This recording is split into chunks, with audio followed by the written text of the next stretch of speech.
When you're going out to kill somebody, if you're seen by a single other person on the trail, then that day's screwed. In Cherokee County, Georgia, a sheriff's deputy stops to question a man parked on private hunting lands. At worst, the man is guilty of trespassing, or so the deputy thinks as he approaches. Good, yourself, sir? What you doing out here? Well, you're the fourth person to come along. Am I? And asked me that. I guess they called you, didn't they? Yes, they did. I just wanted a place to camp because I'm on my way to Cut. I'm leaving. As a matter of fact, I'm getting my maps together. I got to buy some maps right now. That's why I just came out to let you know this is lease hunting property, and they're very strict about who. I see that. But behind this man's friendly demeanor is a calculating predator hiding bloody secrets and a lengthening trail of bodies. Life has been sweet. We got to document it. Look, I'm taking a picture of what I'm come for immortality right here. If there's deer hunters around there, I can be wearing a purple shirt, that red backpack, and they're going to tell me I'm going to get shot. But, that's a common threat. When you say, I won't kill anyone today, we'll just go hiking with my dog, have fun. We're doomed anyway. I'm leaving. I'm getting out of here. God almighty. Well, can I get your ID real quick? Yeah, you sure can. And it's in a, you see that fanny pack right there? Yes. Are there any weapons in that fanny pack? Absolutely not, and I'm going to bring it to you. The deputy follows the man back to his van, never suspecting for a moment that he is in the presence of a cold-blooded monster who was killed before and whose thirst for violence has not been quenched. And when you get down to the bitter end, you ignore all the rules you set, which I did. Oh, I do have an expanded common right there. Don't get nervous. The following report is based on official police records, and most of the footage has never been seen before until now. The first sign of trouble in Leon County, Florida comes when 46-year-old nurse Cheryl Dunlap doesn't show up for her Sunday school class. But it's not until she misses work at Florida State University the next day, December 3, 2007, that her friend reports her missing. Her adult son goes by her house, hoping to find an innocent explanation. The dog was still in there. What was your first thoughts? This ain't good. She's been missing for 2 days and that dog is still in there. That dog is everywhere with her. And if she's not taking it, she makes arrangements for it to be taken care of. Now, that dog was my brother, if you will. Police soon realize that no one in Cheryl's life has heard from her since the morning of December 1st, 2 days earlier, when she told a friend she was going to the library. She was logged into the Wakulla County Public Library's computer system at 9:45 that morning, and she cashed a check for $100 at 11:15 a.m. After that, police know nothing. They ask her friends if she might have suddenly decided to leave it all behind. She wanted to travel. Literally, her actual words was, she said, Laura, she said, I really want some adventure in my life. But she also said that she wanted them through missions. The first thing that comes to mind when I think about Cheryl is godly. You hear about people that are Christians, but she was the type person that she really, really, really tried to live this Christian life. I mean, the way the Bible said. The idea that Cheryl walked away from her job, her friends, and her 2 sons doesn't seem likely, and the likelihood dims that afternoon when Cheryl's car is found parked off the road near Leon Sink's Geological Park. It's been abandoned. There's no sign of Cheryl or anyone else. Then we got the call, said they found the car while we were there at the house. So we went there, and I just sat there watching them process it for a little while. And I had heard over the radio that there was a foul odor coming from the trunk. So I wanted to go to see myself if it was or wasn't. So I stood around there and I couldn't smell nothing, so. But there are troubling signs. Her purse and keys remain in the vehicle. Her belongings are scattered across the seat, and one of the rear tires is flat. When police take a closer look, alarm bells begin to sound. The tire appears to have been deliberately punctured. Signs of foul play are mounting, and it has Cheryl's friends in turmoil. I've lost a brother suddenly. I've lost a sister. I've lost my mom and dad. And nothing has shaken me like this. Absolutely nothing. Her son, meanwhile, reflects on a memory he fears may haunt him forever. I started trying to call her and ask her opinions about what I should do with my life. She didn't have her phone on that day. And I was outside building the pen when she called back. And I told her I couldn't talk or anything. was this? A couple of weeks ago. That was the last time you talked to her? I didn't even talk to her. But that's the last time you heard from her? Cheryl Dunlap's picture is splashed across the local media. A couple reports seeing her at Leon Sinks on the afternoon of December 1st, sitting on a bench reading a book. From that point forward, her whereabouts are unknown. That is, until police learn from Cheryl's bank that her ATM card has been used 5 times between December 2nd and December 4th to make withdrawals totaling more than $700. So if someone used her card, they would have to know it or either get it from her. It wouldn't be where they could just look at it and see it. No. Probably the only way that she gave up that PIN number was either they threatened her life or her grandbaby's lives. Investigators head to the bank's main branch to see if there's video, while also looking to the public for help. Do you remember seeing a gentleman that might have roused your suspicion at all? No, there's a lot of people come in here that rouses my suspicion. I look at every one of them. Police have a long investigation in front of them, but what they see at Cheryl's bank makes it clear that there's no time to waste. In video of her recent ATM transactions, detectives see what they feared most. It's not Cheryl Dunlap using the ATM, but a shadowy figure wearing a disturbing homemade mask. Investigators note that the man is tall and thin, but that's not a lot to go on, even for those who know Cheryl best. Any suspicions as far as people? I can't imagine anybody. Because I mean, my mom's that type that everybody loves her. She doesn't have any enemies. She's not a Lulu that she just go disappearing. Even the description of the guy on the ATM machine, I can't think of anybody out of description. Skinny, tall, lanky. Can't think of anybody. The identity of the man behind the mask remains a mystery. But a month later, more than 300 miles to the north, another woman would suddenly vanish. And this time, the monster wouldn't stay in the shadows. On January 1st, 2008, a 24-year-old Georgia woman named Meredith Emerson leaves a note for her roommate before heading off on a hike with her black lab, Ella. When she still hasn't returned by the next morning, her roommate files a report with the Union County Sheriff's Office. Meredith's boyfriend goes looking for her car, which he finds in one of the parking lots at Blood Mountain, one of Meredith's favorite hiking spots. He leaves a note on her car and, with the eventual help of friends and police, begins searching the trails and the surrounding wilderness.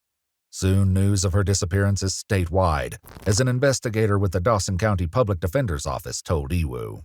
It hit the papers here because where she went missing is not far from here. So the county was put on full alert. I mean, we were aware of the case probably as soon as she was declared missing. But despite the intense search effort, there's no sign of Meredith. Investigators talked to several people who saw Meredith on the mountain on New Year's Day, and it turns out they noticed something else as well. An older man lurking nearby. One witness says he even came across a suspicious scene a few minutes after seeing the two. A disturbed portion of the hiking trail, as if there had been a struggle. Left behind on the ground were several items, including water bottles, a dog leash, and most ominously of all, an expendable police baton. Witnesses described the man they saw with Meredith, a 60-year-old white male, around 5 foot 10 inches, 160 pounds. And they mention another fact as well. He had a large reddish dog with him. Police share these details with the local media, and the tips start rolling in. Could this man be responsible for Meredith's disappearance? Could he even be the same sinister figure seen taking money out of Cheryl Dunlap's bank account a month earlier? The cases are eerily similar. 2 women, alone by themselves on national forest land, and now both of them missing. In Leon County, Florida, the tips in Cheryl's case are beginning to take on a familiar shape. Ran into this man and his white van, and his dog started barking at us. A big dog, kind of reddish, brownish hair, long hair, I guess. Again and again, witnesses come forward to describe a very specific man they saw in the area, and most of them agree that it was late November 2007, only days before Cheryl Dunlap went missing. And we saw an old man, skinny, I remember he was skinny, looked homeless, walking towards us. A gentleman was standing in front of it and said hello, and he engaged in conversation immediately. I noticed stuff strewn around the campsite, and the most prominent thing was a beautiful dark red Irish setter. This gentleman with his dog approached me coming out of the woods, and it made me nervous. He had this big long knife strapped to his side. The dog was looked like a golden retriever, but it was like a dark rust color. Probably 5'9", 5'10". He's an older man. Scruffy in the face, maybe missing a couple of teeth in the front. He gave me the creeps when I saw him. He weirded us out so much that, I mean, I was just joking, completely joking around when I said this, but when we left, I was like, man, that guy's killed like 10 people. An older man, a white van, a red dog. The details coming in are consistent, first in Florida and then a month later in the Georgia mountains.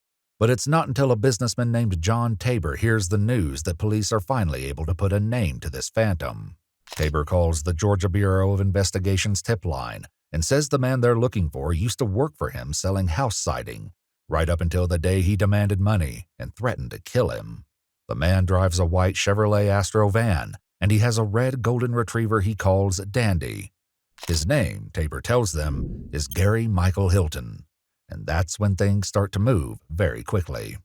Armed with this new information, the GBI finds Hilton's driver's license records in the system, and they send out an updated Be on the Lookout report to law enforcement and the general public that includes his name and photograph. Hilton is labeled a person of interest in Meredith Emerson's disappearance, and investigators hope to find him before it's too late. Unfortunately, in the Florida case of Cheryl Dunlap, hope has already run out. I drove up in there to where I like to walk the dogs in, and I seen some buzzards fly up just right beside the road. On December 15, 2007, 14 days after Cheryl Dunlap was last seen, a hunter comes upon a tragic discovery in the forest. I told my son to stay in the truck to, let me see what the buzzards was doing. And I walked out there, and it appeared to be a human body. At first, all I could see was just maybe the torso. I didn't see a head. All I could see was from maybe neck to waist. Okay. And I thought it was a deer to start with. And when I looked at it, I seen the leg and the foot sticking out, and I knew what it was then. The body is nude and is already significantly decomposed. It is found deep in the forest off the main roads. It appeared to have been somebody tried to cover it up. Police find the body covered in tree limbs and palmetto fronds from the surrounding woods, but that's not enough to hide the damage that has been done to this woman. Her hands have been removed.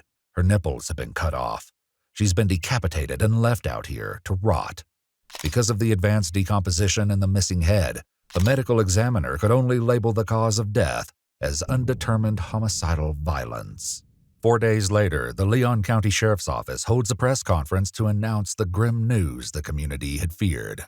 The body in the woods belongs to Cheryl Dunlap. Authorities in Georgia are desperate to catch up to Gary Hilton before the same fate befalls Meredith Emerson. On January 4th, 3 days since her disappearance, there's a development. A black lab is spotted walking into a Kroger supermarket in Cumming, Georgia. It's chipped, and before the day is through, they've identified it as Ella, Meredith's dog. When Meredith's father speaks to the press, he says, "We're happy that Ella has been found, but Meredith is still out there." Later that day, a woman reports that Gary Hilton called her wanting money. The return number comes from a payphone, and police quickly track it to a Quick Trip in Cumming, just across the street from where Ella was found. They process the payphone for evidence, but it's what they find in the nearby dumpster that gives them a shock. A woman's purse, bloody clothing, and a wallet with identification cards inside. The driver's license and student ID cards belong to Meredith Emerson. If the hunt for Gary Hilton could ever become more intense, it just did. And that night, police get the 911 calls they've been hoping for. Hi, I'm calling from Cadenbridge Square Shopping Center, and I'm calling about that person, Gary Hilton, in connection with the woman that's missing. A man matching Gary Hilton's description has been spotted at a Chevron station in Chamblee, Georgia, approximately 30 miles south of Cumming. But I'm walking my dog, and at the gas station up here, there's a white van and a red dog wandering around like his red dog. It's definitely him. The van is there. The dog is there. I saw his face. He's got a whole bunch of stuff he's pulling out like he's living out of his van, pulling out and organizing his stuff in his van. And He's throwing stuff in the dumpster here. He's making multiple trips back to his van and getting out and taking it to a dumpster. 114 unit with Sergeant Crow. We're around to that location. Set up PIB. It's definitely him. He's looking around like he is as guilty as sin. He's going to be gone if somebody doesn't get here. I can go take him down if you want. No, sir. Stay right there. Okay. He looks like he's finishing up. You guys got to hurry. Oh, I'm just shaking. Here we go. Here comes the cops. Yes. Yes. Police are there? Yes. Yes. They got him. Hilton goes flat on the ground immediately and is taken into custody. The police also secure his van and his now famous red dog, Dandy. But while the arrest goes off without a hitch, every officer on scene can see for themselves the unsettling truth. Meredith Emerson is nowhere to be found. Hilton is taken to the Georgia Bureau of Investigation, where he lies prone on the floor, unwilling to cooperate and complaining of pain from multiple sclerosis. Mr. Hilton, my name's Clay Bridges. I'm a special agent with the GBI. Over the past couple of days, I've come to know you pretty good. I've spoken with numerous people who say that you're extremely healthy, extremely smart, very intelligent, almost genius level.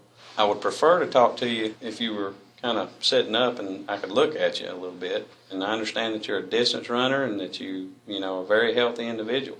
With Hilton unwilling to answer questions, the agent says something that is perhaps intended to get a reaction. Boy, I tell you, it's a whole lot warmer down here than it was up on Blood Mountain. But Hilton doesn't take the bait, and neither the GBI nor the doctors can get him to talk. We're going to take really good care of you, okay? Basically... Like you already have. Yes, sir. Do you feel like you've been mistreated? Yes, I have. When was the last time you had a good meal? I'm through talking to you. I'm making those statements. I don't want to be interrogated anymore. Well, if you don't want to talk to me, then I'm going to make the decision that right now you're not an immediate life threat and that you could possibly stay here with these gentlemen, continue doing with them what they need to do with you, okay? Put me back in the handcuffs, bitch. There are many signs that Hilton has been in an altercation, including a cut on his nose and a badly swollen right hand. GBI agent Clay Bridges leaves Hilton with a final thought. Remember what I told you about Meredith? You need to go ahead and just tell us where she's at, okay? That's so much more in your favor. Aside from it being the right thing to do. Hilton isn't moved by this appeal to his conscience, which is perhaps not surprising if he's the man guilty of killing Cheryl Dunlap in Florida. And the evidence is growing. The tips keep coming in Leon County, and police search campsites near where Hilton was reportedly seen. At one, they make a horrifying discovery: a burn pit, amongst which they find charred finger bones and skull fragments. The limited remains make DNA identification impossible, but police are almost certain that the remains belong to Cheryl, and it won't be long before evidence in the Meredith Emerson case draws an undeniable line between the two women. With Hilton unwilling to talk, police in Georgia focus on his van. Since Hilton has been living in the Chevy Astro for a long time, there's no shortage of things to look through. And along the way, they come up with a fascinating discovery: a Sony digital camera and several memory sticks containing some very interesting videos. Look, I'm taking a picture, what, Andy? Come for immortality right there. Good. The camera's right there. As Pruitt would say.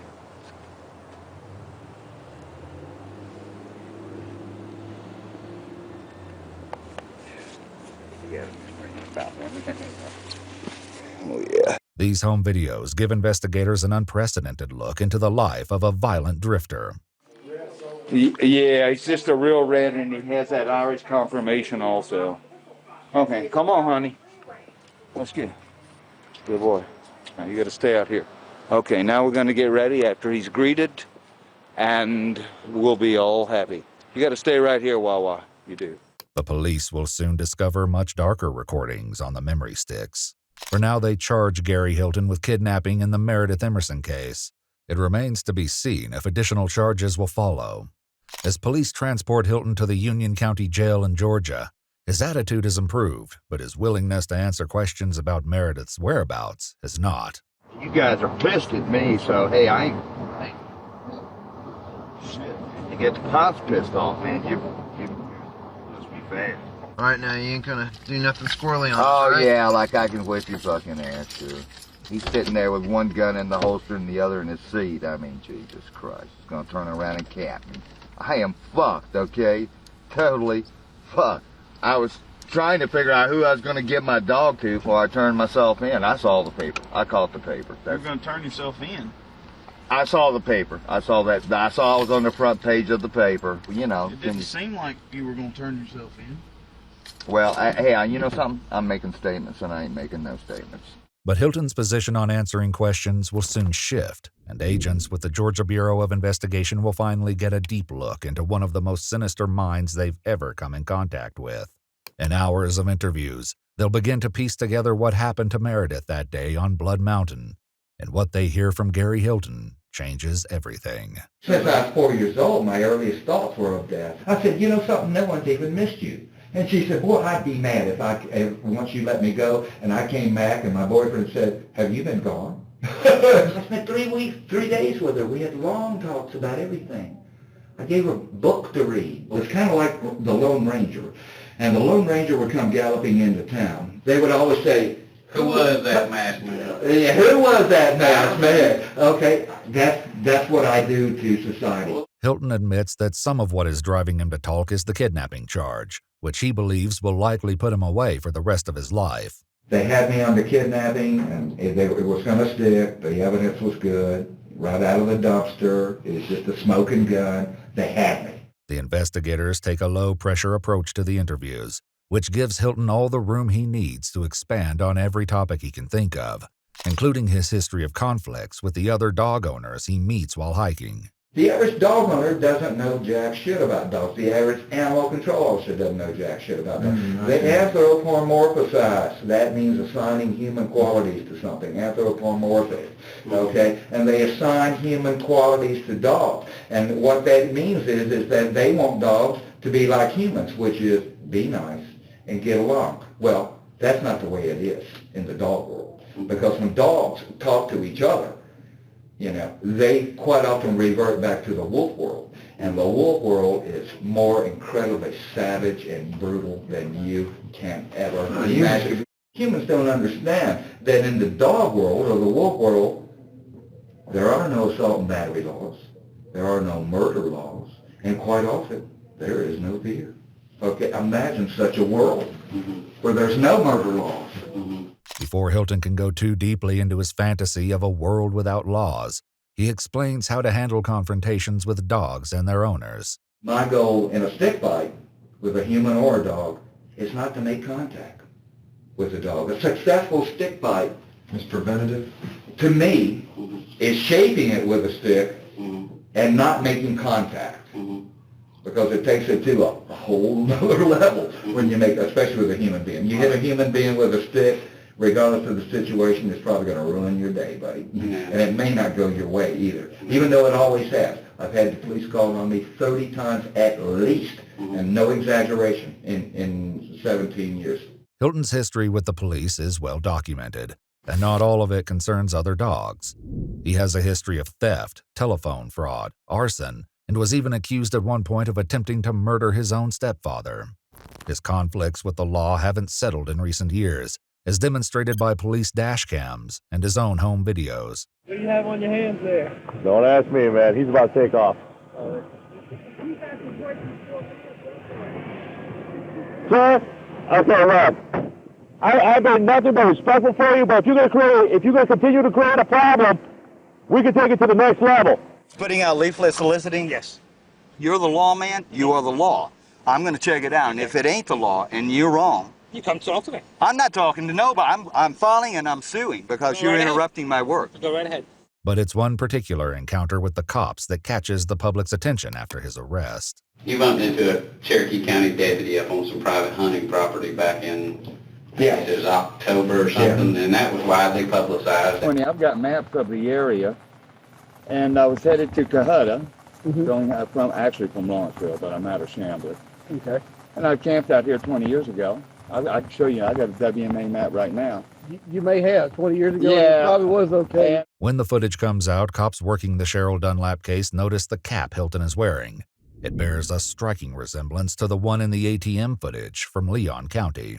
You know, I just wanted a place to camp because I'm on my way to Cohutta. I'm leaving. As a matter of fact, I'm getting my maps together. I got to buy some maps right now. Did you hear, did he get on tape my joke about deer hunters?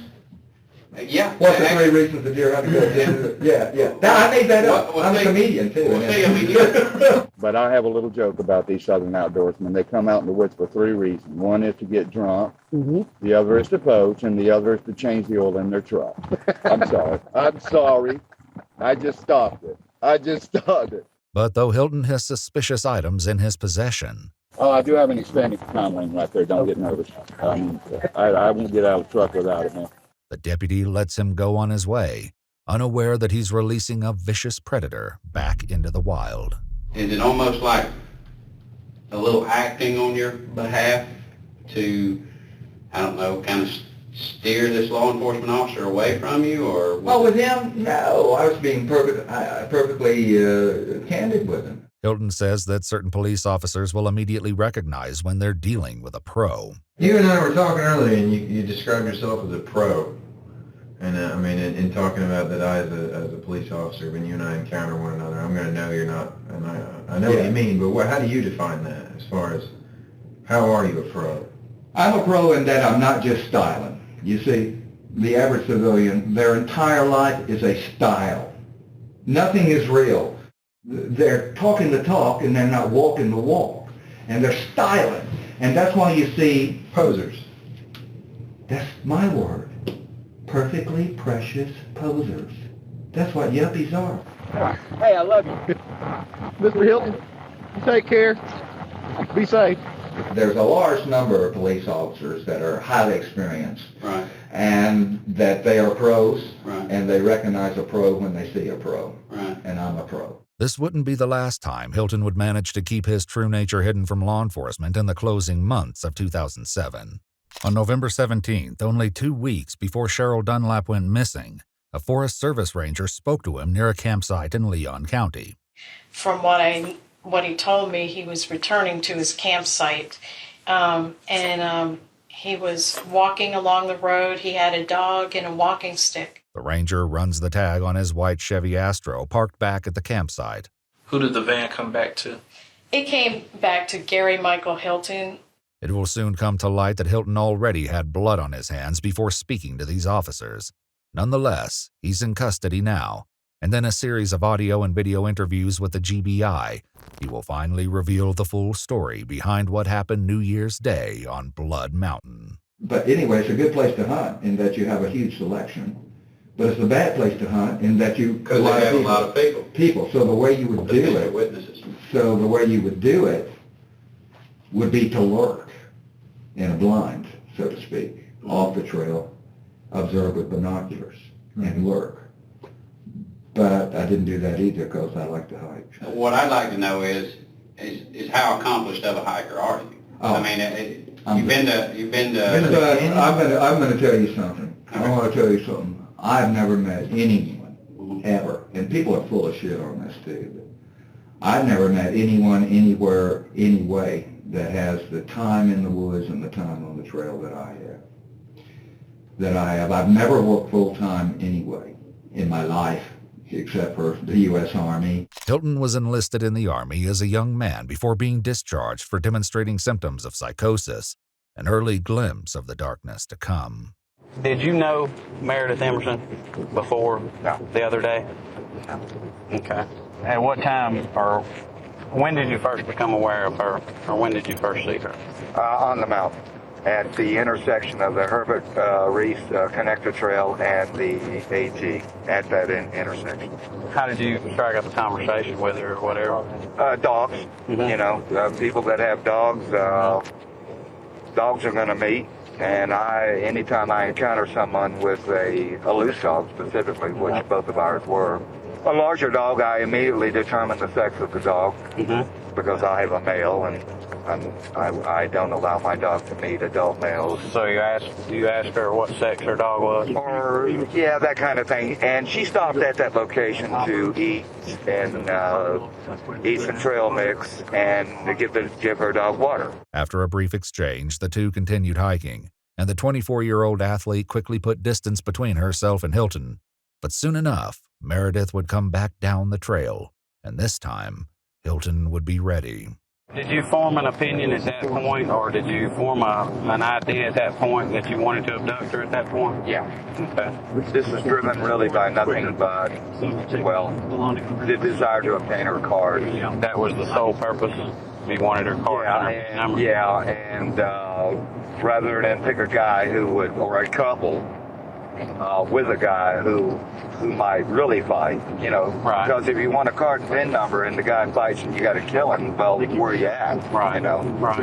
So I felt I knew it would be easier to establish control over a female, any female, than it would a male. It's not that I couldn't whip a male, but once you whip him, you might be left holding an empty bag. Hilton's aside about his ability to take on a man is perhaps unsurprising given his many thoughts about masculinity and the differences between the genders. But that's what a woman wants you to do as an adult, is to play house, okay, and to have children. How many 9-year-old boys, now, don't get me wrong, I understand that for many men, having children is the greatest thing in their life, but nevertheless, how many 9-year-old boys have you known that have said, oh, you know, I don't want to be a soldier or a pilot or astronaut, I want to grow up and have a family. Bullshit. You ain't look at any man's home. It ain't a man's home. It's a woman's home. And what is this man thing? Having a nice lawn. Oh, Jesus Christ, give me a fucking break. Out there cutting grass and digging in the dirt like a fucking animal. According to Gary, it all comes down to an imbalance of power. Part of my dislike, or I wouldn't call it hatred, but almost, for women is that they have all the advantages. And if that's how they get men to do what they want them to do. Oh, yeah. Always. Yeah. Either you do what I want, or in the end, I'm going to give it to someone else. For women to threaten to give it away, that pussy, I mean, and for them to let you know that they could give it away, and they have given it away, increases the value of it. However, It's marketing. But a sophisticated woman understands that to threaten to give it away increases the value, and actually giving it away to someone else decreases the value. And some women aren't smart enough to know the difference, and they fuck up that way. It's not just Gary's thoughts on women that cast doubt on his narrative that he only confronted Meredith for her bank cards. It's also the fact that no money has been withdrawn from her account. But as the investigators soon learn, Meredith Emerson is not a woman to be trifled with. The act occurred, the demand occurred at the point where the water bottles and baton were found, and leash and dog treat. That's where the demand occurred. Okay, and by demand, what do you say? What did you say? Credit cards and PIN number. Okay, and when you did that, and when you said that, did you produce the baton, or no. what did you produce? A knife, bayonet. You the bayonet is probably still up there. I lost control of both. She fought. And as I read in the paper, she's a martial artist. I read in the paper she practiced martial arts. Okay. And she fought. And she grabbed the knife. Okay. I lost control of the knife. Okay. And she grabbed the knife blade and very slightly cut her hand on the webbing between her thumb and forefinger. I was not aware of that till later on. And I said, where'd you get that cut at? She said, when I grabbed the knife. Okay. But she grabbed the knife and fought. Okay. And then I produced the baton. Okay. She fought that, and I lost control of the baton. And I'm good too with this girl. I think it was you probably. One of the GBIs said that little 120-pound girl about probably close to whip your ass. Well, she about did. But Gary can't admit that he was in any real trouble, not to the investigators, and perhaps not even to himself. It was not my finest hour. It was not I mean, I'm better than that. I am. But I found out she was a fucking black belt, too, which don't mean shit. Again, they're styling these black belts. They're styling. They're not fighters. They're learning to do some little. But on the other hand, doing that kind of thing does increase your coordination, your hand-eye, etc., and it gets you more used to hand-to-hand combat as opposed to an untrained person, even though they're not really fighters, and she didn't do no shit. It's just that she was real quick with her hands and had no hesitation about grabbing weapons and everything. And not only that, she was hard to subdue. And fought like hell, man. Fought, and then once I gained control over her and got her 10 to 15 feet away from the trail on that little side trail I told you about, she started fighting again. But what Gary characterizes as a fight sounds more like a merciless beating. I had to hand fight her. Mm-hmm. and that's where I got this hand. I probably have multiple fractures in my right hand now. Okay. However, I'm not in pain, and I don't think any of them are displaced. I had to hand fight her, and I still couldn't get control of her. She would feign or pretend that I was in control and then start fighting again. Right. So I had to hit her a number of times. Now you hit her every time with your right hand, or? Yeah. Okay. These are straight in punches. In the face, or? Yeah, or the head. Okay. As to what extent she was injured, her two eyes were somewhat blackened. She may or may not have a fractured nose. I checked with her a number of times, and she was not in any pain other than, afterwards, she was not in any pain other than a headache. I offered her and gave her aspirin. Hilton tells the investigators that once they were safely off the trail, he was able to finally subdue her. So I got control of her again, quieted her down, got control of her again, and I kept her moving down that close trail around the corner of the mountain, so to speak. And at that point, I produced it's like a duck tie. It's like handcuffs that police use. Zip tie? It was zip tie, yeah, except these were just commercial zip ties, 18-inch zip ties. You remember what color they were? Yeah, black. They're not there anymore. You'll probably find them in the dumpster, I believe, probably. Yeah. Did you have a rubber band around them? Yeah. Okay, we did find one up there. I don't know. Oh, you did? So I zip tied her to a tree, and I knew that I had to go and clean the crime scene. Hilton's use of zip ties in Meredith's abduction draws another connection to the Cheryl Dunlap case. Investigators searching several of Hilton's Leon County campsites find a number of items he left behind, and zip ties are prominently among them. But it's something else that Hilton leaves on Blood Mountain that will make the connection undeniable. Told her to be quiet and stay.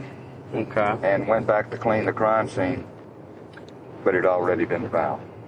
Okay, by that time it had already been found? I saw there were three hikers that had found the things, and they were no longer there. Okay. And they were headed down slope, and they were looking... Were you crouching behind a rock at that point? Looking at them? And looking at them, and then I laid down flat in the trail above them. Because if a trail is cut into a slope and someone's below, if you lay in the flat, you're depilated or insulated, so to speak. And I laid down in the trail at that point, and the stuff was gone. Among the items Hilton lost on the mountain were his expanding police baton, Meredith's leash and water bottles, and the dagger-like knife he calls a bayonet. When investigators with the Florida Department of Law Enforcement compare the blade of the bayonet to the hole in Cheryl Dunlap's tire, any doubt is put to rest. It's an exact match. If I'd been back to the crime scene just a few minutes sooner, just several minutes sooner, I would have beat those people that found the bat, and I would have picked it up. But as it was, I had to fight her twice, and bring her all the way around the corner of the mountain, and then secure her to a tree, in spite of her protestations, and then go back for it. So she caught me fair and square. Yeah. One thing I didn't ask you about this, since you're on that point, one thing I didn't ask you about, did you have to put something to keep her quiet, a gag, so to speak, or anything like that? No. Was she unconscious at that point? Never. Well, I'm wondering why she wasn't yelling when you zip tied her to a tree, and when you went back to clean the crime scene is what I'm getting at. There comes a point they fight, and then they submit. Right. And a lot of it is because of me. Right. I reassure them. That it's going to be okay, but just quit fighting or you're going to get hurt. I tell them, listen, honey, I'm going to spend life in prison just because you said no.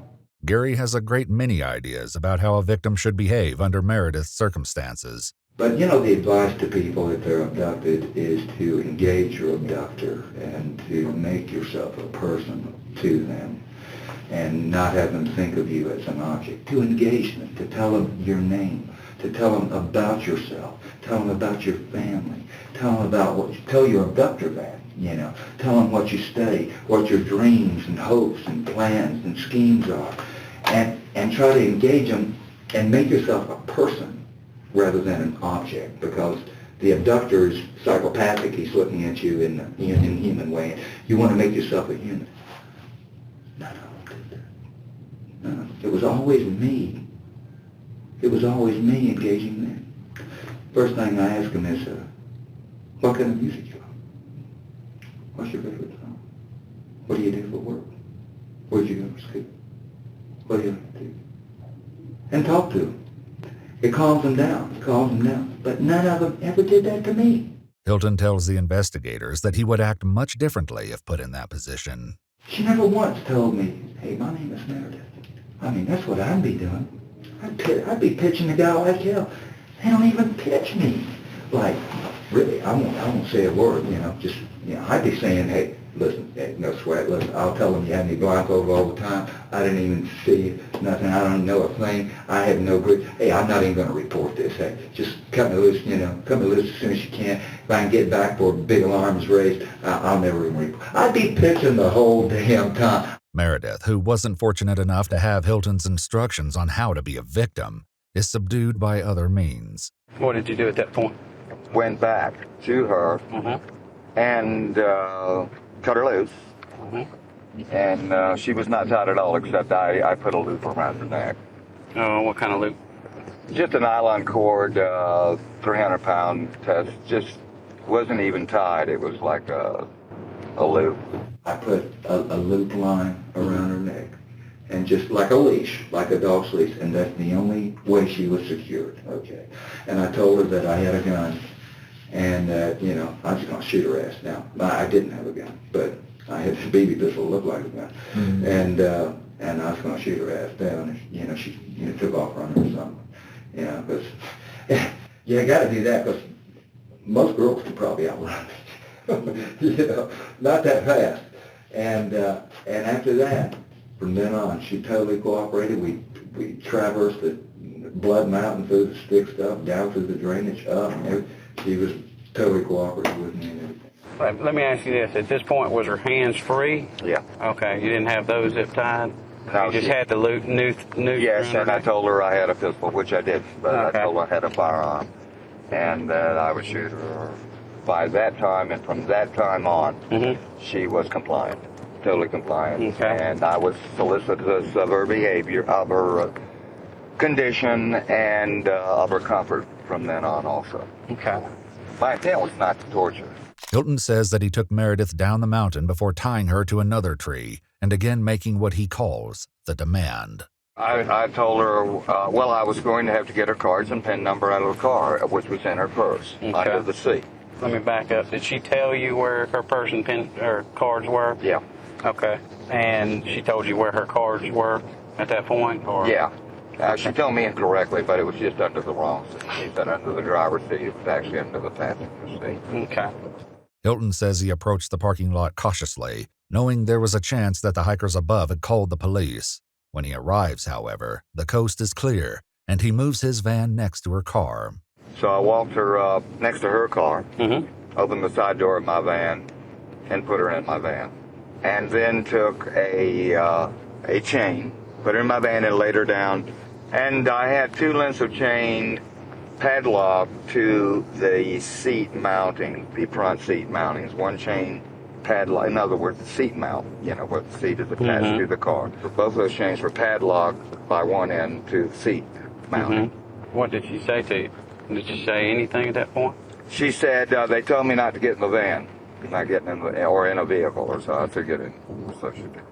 And then I determined from her where her purse was, which was under the passenger rather than the driver's side. Okay. Did you have to force her into the van, or did she cooperate at that point? No, she protested, but I mean, she was compliant from, I didn't, there was no physical force at any time after that. Okay. After that, up on the mountain. Oh, okay. So she protested and said... they told me not to get in a vehicle. I said, get in the damn thing. And she went in? Okay. Gary says that after Meredith was secured by chains in his van, he put her dog Ella in her car before heading to nearby Blairsville with the intention of finding an ATM.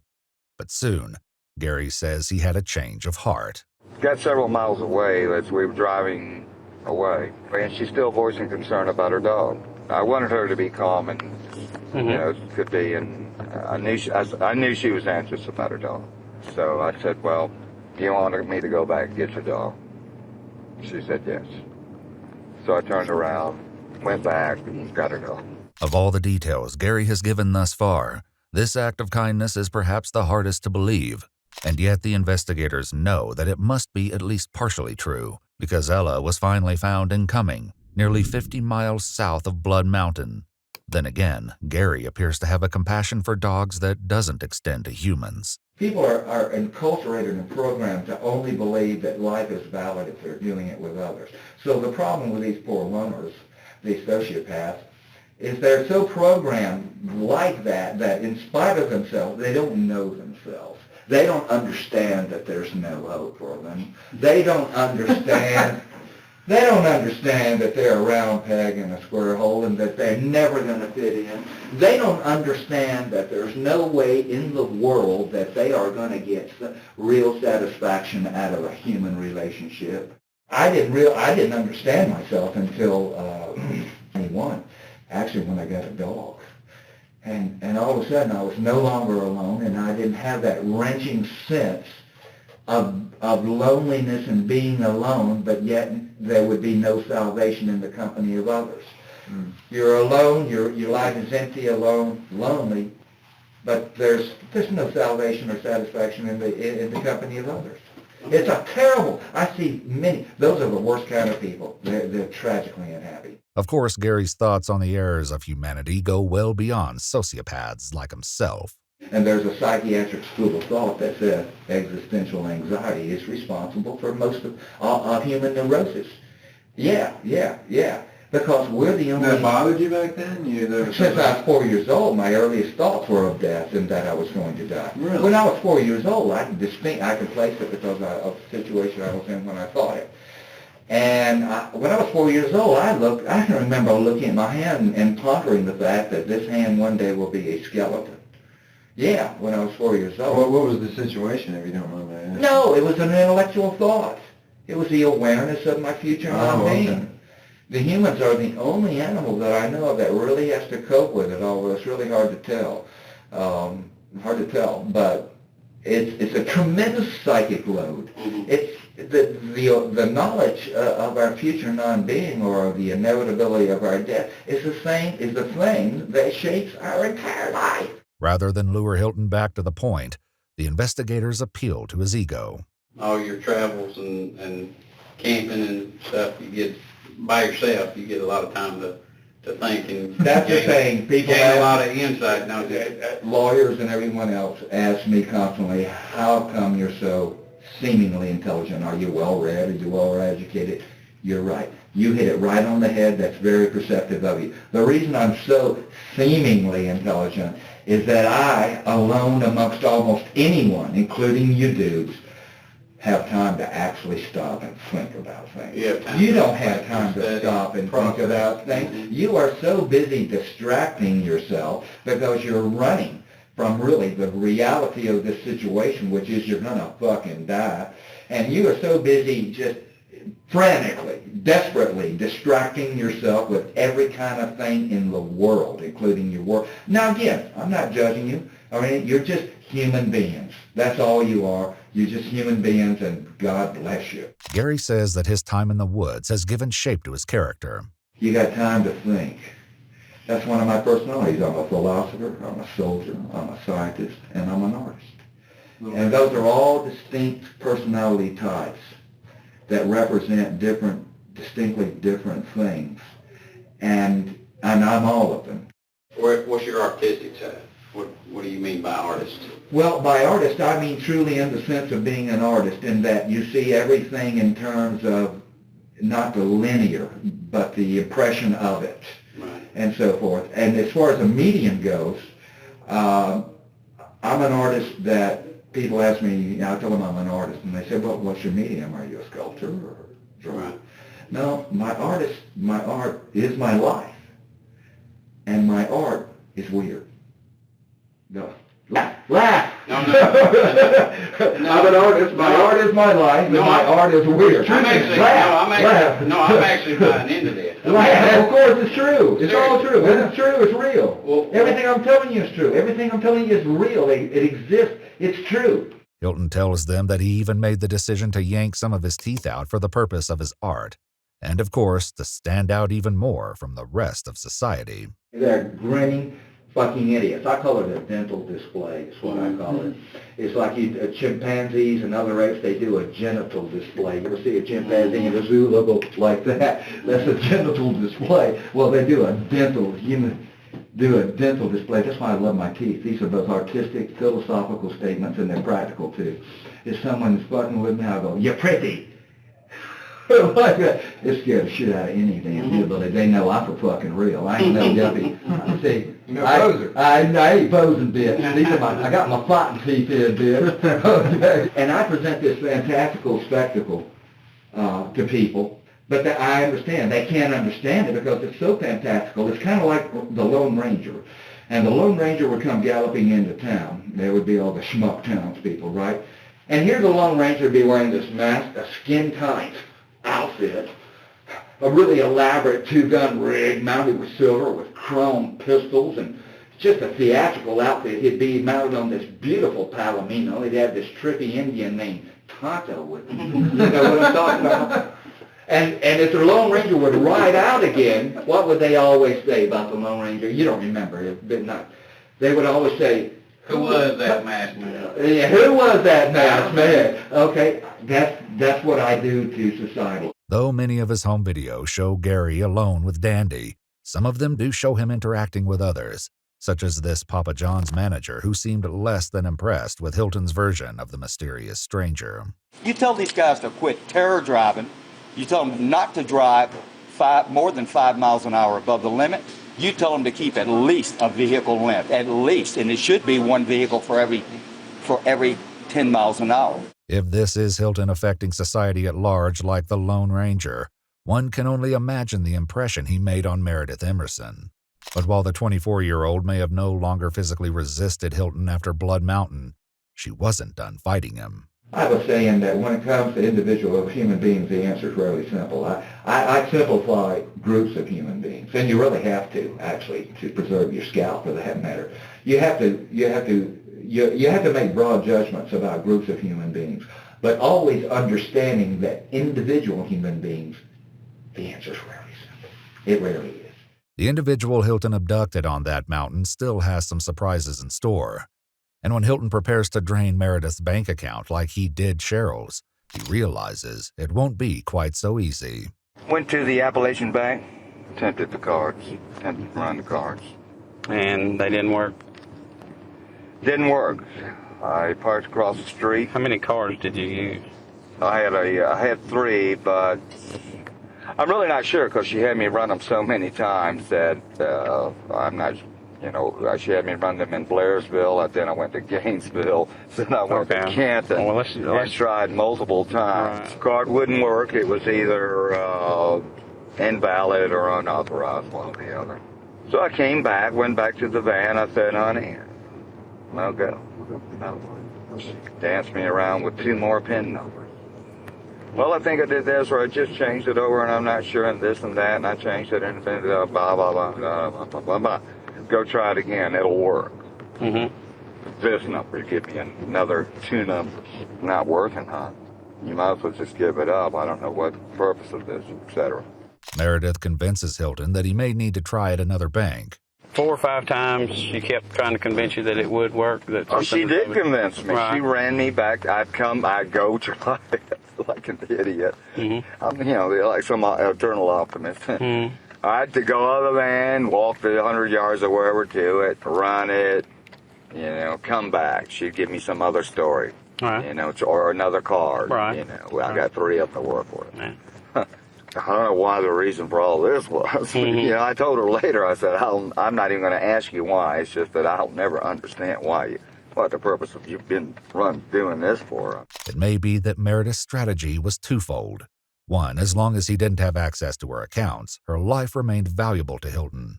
2, every failed ATM transaction left a digital footprint, potentially giving police a direct line to their location.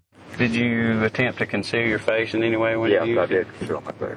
How did you conceal your face? Held a towel over my face. It's another chilling echo to the Cheryl Dunlap case in Florida. The only question is whether Meredith's resistance would allow her to escape Cheryl's grisly fate. So when you left the bank attempts down in Gainesville, which way did you go? Back to Delaware. Okay. Now it's too late, and I've had it. I'm like in the shape I am now, you know. With the MS, some days I can't get out of bed, and then some days I'm good for a few hours, and my time was up. Okay. As far as being able to function or even think. And I started north to with the object of getting a campsite somewhere. Gary says they found a place to camp that first night in Dahlonega, Georgia, but not before a close call nearly put a quick end to his plans. And the smoke was coming in at higher elevations, and it was accumulating rapidly. And there was probably 2 inches on the ground, on the road, very quickly. And I was losing traction and control. And then I came around a curve, and the car had sort of slid off the road, and there was a sheriff's deputy there, car with his blue light, and turned around and went back down just right past the sheriff's deputy again. Okay. She saw the blue light and everything, and was only loosely secured. Having eluded law enforcement, Hilton made camp with his hostage. Camp there, I gave her the best bag. I gave her the mattress that didn't leak. I got a +5 degree bag. I had 5 bags with me, but, you know, each dog got a bag. Each dog got a 20 degree bag. Where did you camp, in the van or out? Yeah, she helped me offload the van. Okay. I just unchanged. She was free after. She was only secured while we were moving. She was not tied up. And while we were asleep, I would tie a long length of nylon cord around her ankles, quadruple knotted, and then quadruple knotted at an anchor point in the van. That was simply to keep her from jumping up and taking off while I was asleep. Now, I got to ask you this. Was there any sexual activity between you two? No. And keep in mind now, we will be able to find out, but I'm asking you now if it's accurate or not. Was there any sexual activity between the two of them? Yeah. There was? Yes, one time, first night. I told her, honey, it wasn't forcible, but of course it was unwanted. So right. It was great, but it wasn't forcible. Okay. And I told her, honey, I told you I was going to let you go. You've run me around. You've run me all over North Georgia. Maybe put 150 miles on my van. We still don't. You've lied to me. Give me some cookies. Okay. And she did. Hilton says that despite being abducted, beaten, and violated, Meredith was enjoying herself. She's not having a bad time. Right. And she's been kidnapped. Yeah. She wasn't in mental distress other than any kind of real. So this I was solicitous of her comfort and everything else. It's hard to know if this is delusion talking or simply another reflection of Hilton's disdain for women. I mean, the last piece of ass I had, except for rape here, was in '89. Was in January of '89, and I never. You kind of dropped out of the game there. I was never so happy after I did that. Oh yeah. Well, once you stop getting led around by the, and we all are, all of us are. That's right. That's right. That's why we become less than men. That's why we start doing a woman's agenda. Well, I'm going to tell you something, and you take it from me. Really? No, you know what you're being fooled by? You're all being fooled. You're being fooled by a woman's instinct, not her free will. Her instinct is that of nurturing. That's because she raises the kids. And you're being fooled by her nurturing instinct, and she has a soft spot for kids and small furry animals. But I'm going to tell you something. You take it to the bank, pal, and you take it from a guy that begged professionally for over 20 years. The sex that is the most avaricious, accumulative, greedy, and heartless is women. Hilton seems to detect no irony, delivering this sermon on women before returning to the story of how he kidnapped one. I determined the next day that I would go to Canton. And one reason I headed in that direction is that I had a person I knew that I thought, a plan B would be to try to get some money from her. She was in that direction. I don't have any money. I had $45 on me and spent $30 of my last $45 on gas, so I had no gas, no money.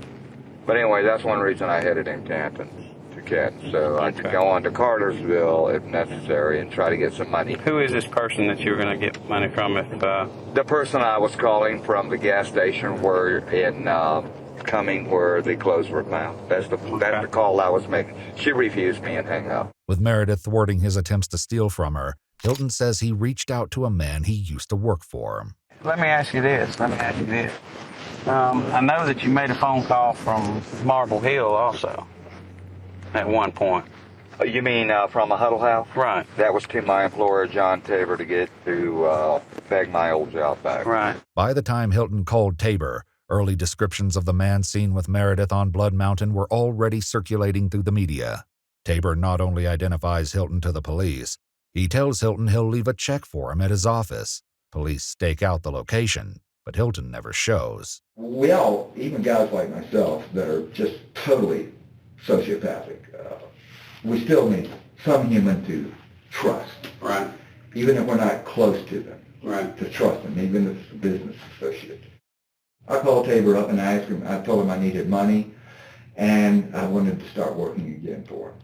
And I was really sincere in trying to start work again for him because I saw that this robber shit wasn't getting it because I hadn't gotten any money off her. You know, I hadn't gotten a dime. I had spent money on her. I had $45 to my name and I'd spent $30 of it driving all over North Georgia trying to work her ATM card on the bogus number she gave me. I'd lost money on that deal. If Tabor had said, instead of trying to entrap me, I mean, what's the use of that? I mean, really. Because if they know who I am, they're going to catch me anyway. It's just, if Tabor had said, hey, Gary, they know it's you. Okay? They know it's you. They're onto you. They're looking for you now. Because I wasn't in the paper that day. I joked about it with a girl. This is the second day or third day I'd had her, second or third day I'd had her, and she still wasn't in the paper. I said, you know something, no one's even missed you. And she said, boy, I'd be mad if once you let me go, and I came back and my boyfriend said, have you been gone? She said, we were laughing about it because nothing had appeared in the paper. Hilton manages to avoid the trap Tabor and police set for him, and at least according to him, spent a pleasant day with his victim out in the woods. Went to Dawson Forest and camped there, and you know, I think we spent 2 nights there because we went hiking the next day. Yeah, we went hiking, we spent 2 days, 2 nights there. And we were 11 degrees outside air temperature there, so I had stoves going. I have, stoves to use as a heater. Mm-hmm. And I had the van going from time to time and keep warm. And we spent 2 nights there because we went hiking one day, the next day. We took both dogs and went hiking along Shoals Creek. Okay. We had a good time. Okay. How did you keep her from running off while you were hiking? No, I told her, remember 2 things. One, if you bust out through the woods, the pursuer has the advantage. Because the pursued has to break brush. If you bust out running down the road or anywhere else, I'll shoot you now. And I'm a good shot, left or right-handed, because my right hand was fucked up, which I am. And, that was it. So she was not having a bad time at all and enjoying herself on the hike. I could tell that, commenting on how beautiful it was. We hiked for several hours along Shoal Creek. Again, Hilton is insistent that Meredith was enjoying her time as the victim of a violent kidnapping, a story that doesn't gain believability the more he repeats it. And if his intention is to convince the agents that he has a heart underneath the cruelty, the conclusion to his story erases that possibility. And then the next day, we got up and told her she was going home. I said, I'm giving you all your stuff back. I had all her stuff backed up together. I made a point of showing her she always helped me load and unload, especially because my hand was messed up. And so in other words, consistent with being kidnapped, she was having a good time, other than, you know what I mean. I won't say she's enjoying it, but she was. Well, hey, she was into it. It was. Well, let me ask you. She was at ease, totally at ease. Well, relaxed. Let me ask you this: did you guys leave the site you were camping at that point? No. Okay, no. We're packing up and telling her I'm taking her and I'm going to release her. Hilton says they left the campsite together, but soon he pulled the van over in another area of Dawson Forest. In between, he says, there was another close call. And there was a pickup there, and as he drove by, I waved at him. It was law enforcement. Really? Yeah. Okay. It was that close. It was that close. She wasn't even secured either. Having once again caught a lucky break, Hilton took Meredith to a secluded spot. Walked her into the woods. Got 2 sleeping bags. I got a mattress for her to sit on, 2 bags to put over her, a length of chain, secured it to a tree, walked back to the van. I'm staggering around by now. You know, I'm had it. I can't even think straight. I'm just staggering. You know, multiple sclerosis. I'm just staggering. Went. Kind of got myself together, made some coffee and everything, walked back. And at that point she said, I was afraid you weren't coming back. I said, glad to see me, and she said, I was afraid you weren't coming back. I gave her a book to read and everything else there. But he grabbed something else when he was back at his van, an iron bar. At long last, Hilton reveals the horrifying truth. A truth police suspected from the moment they found the bloody clothes in that gas station dumpster. And I walked up and made as if to unsecure the chain, struck her with the bar. What bar? It was a jack handle, just a straight jack handle, the solid iron bar. Struck her with that. She said, no, let me go. Put her hands up. I kept striking her. You'll see some defensive wounds to her hand. Okay. She lost consciousness, and I kept striking her till ensure she was dead. Hilton says that Meredith had to die to ensure his freedom. Once you've taken someone, you're either going to kill them or you're going to get caught. It's as simple as that. In my situation, look at me. I got the dog, I got the van. I'm me. I'm famous anyway, regardless. And I knew it. Once you've taken someone, you either kill them or you get caught. If you release them, you're going to get caught. I mean, am I right or not? If I would have, sure. It's math, right? Well, she's seen the van, she's seen the tag, she's seen the dog, she's seen, all she has to do, they have to put that out. And 10,000 people will be calling, including Tabor. He was just the first one, you know. Of course I knew it. You either kill them or you get caught. Of course, I was able to do it because of my general rage against society, of course. Hilton's rage is evident as he describes what he did next. Removed her head. Removed the head. With a serrated knife, which you probably have in the dumpster, I think. A serrated knife? Yeah, like a butcher knife or a kitchen knife, a long... And that was in the dumpster as well. Was that, I mean, is that difficult to do, to take somebody's head off? I've never seen that done. I mean, is it?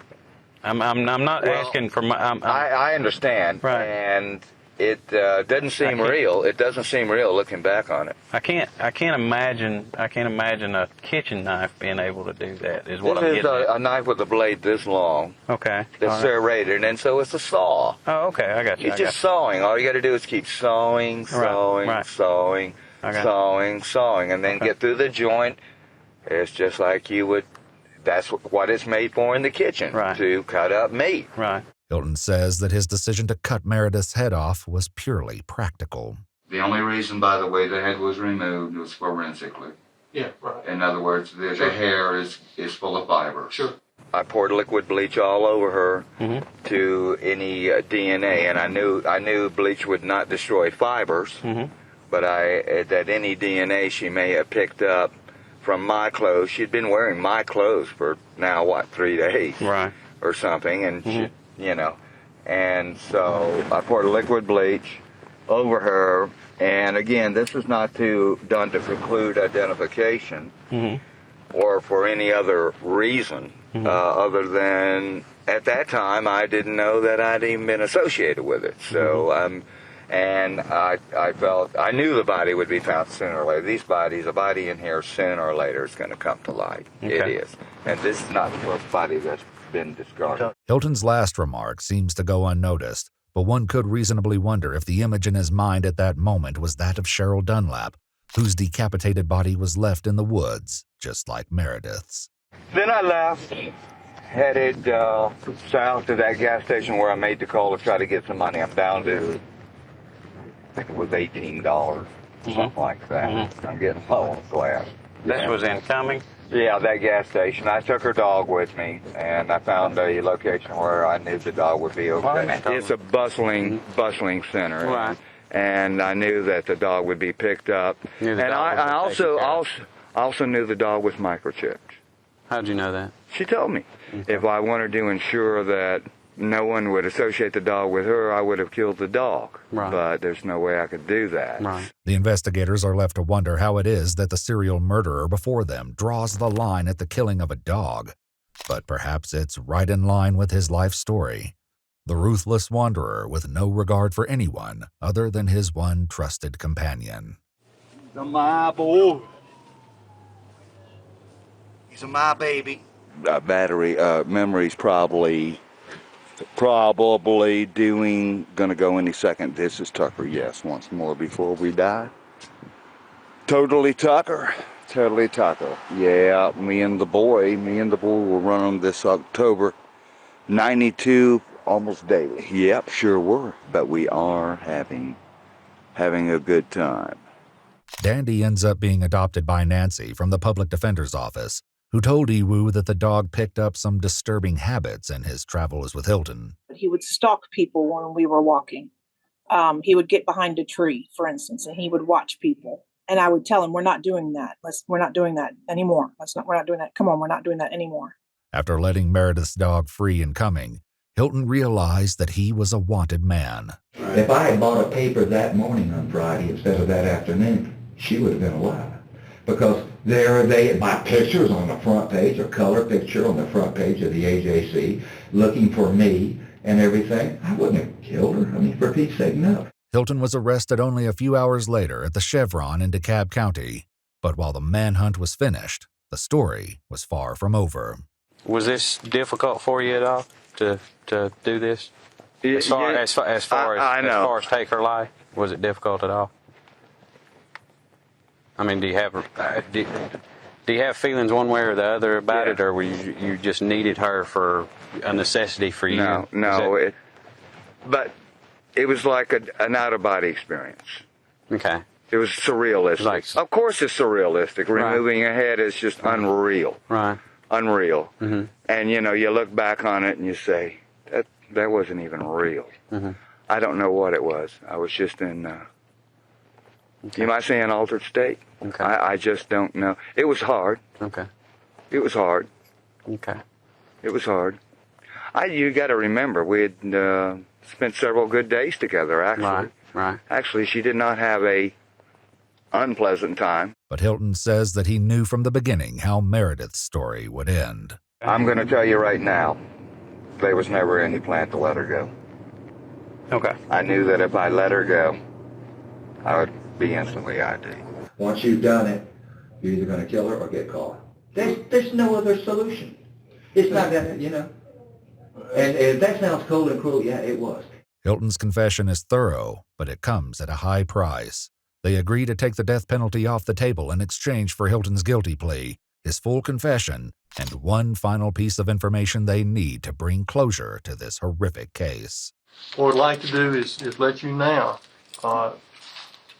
tell us where the body is and try to direct us to it the best you can, and because it's very important that we locate the body as soon as we can this evening. Hilton points out the exact spot in Dawson Forest on a map, but says the investigators may have a difficult search ahead of them. It's going to be a little hard to find. You're going to need a dog for this, I believe. Can you help us? Well, I'll help you. Okay. It's uncomfortable for me to go there, though. But I understand. If I'm going to help you, I'm going to help you. Hilton overcomes his discomfort and leads the investigators to Meredith's body, though they run into some minor complications on the drive. That's not mediated. Oh, shit. Now, how in the hell are they down here? Oh, man.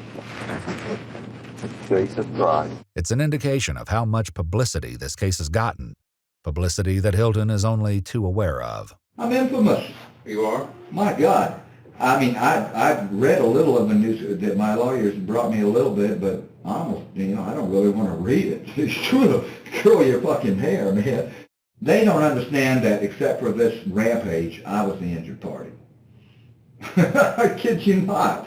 And all of society trying to get me in trouble. If they had their way, they would tell lies to the cop. the cop would arrest me and send me to the penitentiary, take my dog away, and ruin my life just because they don't want to be wrong. Okay? It's as simple as that. You talk about cruel and heartless, man.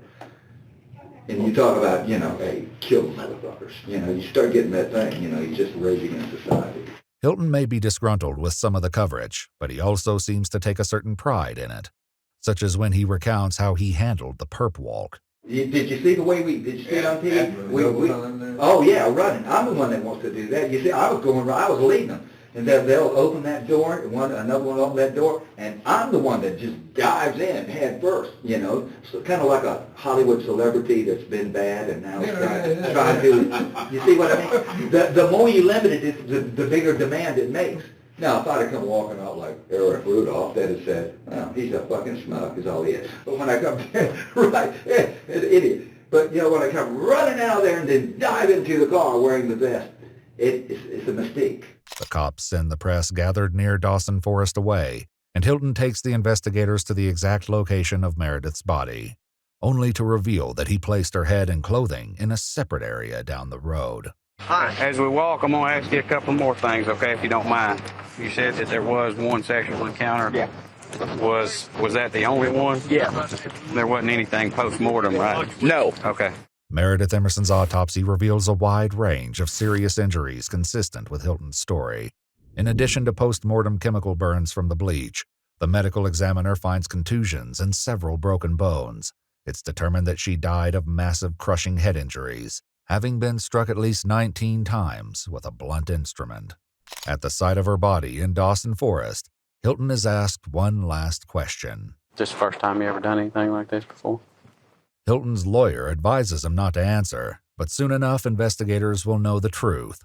Hilton's reign of terror didn't begin with Meredith Emerson or even with Cheryl Dunlap in Florida. When did your rampage begin?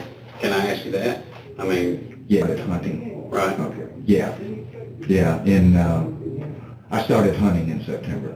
A federal investigation will reveal that on October 21, 2007, a retired couple visiting Pisgah National Forest in North Carolina had the misfortune of running into Gary Hilton. In a recent interview, Hilton said that he spotted John and Irene Bryant as they got out of their car, accosted them, and demanded their credit cards. When John Bryant refused, Hilton says he beat him with his police baton and pepper sprayed him. Irene tried to then attack Hilton with her walking stick, and he knocked her to the ground with the baton as well, and ultimately murdered her right there in the forest. Her body was discovered a month later, but John's whereabouts remained a mystery for months. My attorneys informed me this morning that they had found a body in North Carolina. They found a skull and a pelvis, and it's off of Old Murphy Road, and it's on a Forest Service road. And they found the body, so maybe he's no longer missing. After kidnapping John Bryant and getting $300 out of his bank account, Hilton drove him to the Nantahala National Forest and shot him in the head. One may say, well, you're the one that chose to make money by killing. There's other ways to make money. There's bank robbery and so forth. Well, in retrospect, I regret not attempting a bank robbery. I really do. Because all of this shit got me nowhere but caught. The authorities aren't able to precisely put his death on an exact date, but it happened relatively quickly because Hilton was alone 5 days after the Bryants vanished when that Cherokee County deputy rolled up on the afternoon of October 26th. What you doing out here? Well, you're the fourth person that's come along. Am I? And ask me that. If there's deer hunters around there, I can be wearing a purple shirt, that red backpack, and they're going to tell me I'm going to get shot. But, that's a common threat. They're very particular. I understand. Well, can I get your ID real quick? Yeah, you sure can. And it's in a, you see that fanny pack right there? Yeah. Are there any weapons in that fanny pack? Absolutely not, and I'm going to bring it to you. Okay. I'll wait on. So are you a hiker or long distance camper or hiker? Hiker. I love the laws though. Hey, check it out, man. Do you need anything else there? Or? No, I'm just going to run this, make sure nobody wants you, and then probably just tell you to get your stuff and get out of here. I'm trying. I'm trying. I'm just. What you want to finish packing up, doing what you're getting your stuff together. I'm going to go run this real quick, and then I'll let you get out of here. Get away from him. You're loose. I know, but you know, police officers Oh, get no, I'm nervous around fine. dogs. and She's I'm if she was cognizant. going to do something, she would have already done it, and she's as calm as people do. I just hesitate to break the law standing in front of a police officer. He's not on a leash. Mr. Hilton, Yeah. nobody wants you. Well, if they do, it's popped up in the last 6 hours or whatever. Right. 12 hours because they were running me on 20 thinking I'm drunk. Now they're in here thinking I'm going to take one of their deer. Because Gary's crimes took place on national forest land, he's in danger of federal prosecution, a risk he brought up several times when talking to Georgia investigators. Well, I'm going to dig my heels in. I don't want federal custody. They're going to send me to Supermax. I just know they are. So it's where they send the notorious, infamous people. Well, Okay, they're sending my ass to Supermax, man. Well, I mean, it's debatable on who calls you notorious and who calls you, you know, just a mad guy. Hilton's guilty plea in the Meredith Emerson case sends the wheels of justice spinning rapidly. He's sentenced to life in prison for the murder on January 31st, 2008, less than a month after his arrest. When you're going out to kill somebody, if you're seen by a single other person on the trail, then that day's screwed. But when you procrastinate because you don't want to get up and kill someone, and you let it go and you say, I won't kill anyone today. We'll just go hiking with my dog, have fun. We're doomed anyway. And so you get down to the point where, well, like Meredith, I had $40 money and several days food. I was going to have to kill somebody in that period of time. Okay? And when you get down to the bitter end, you ignore all the rules you set. Part of it is I'm curious. You know, if as an artist and as a sociopath, if you're doing this, you would like to select your victims on an artistic sense.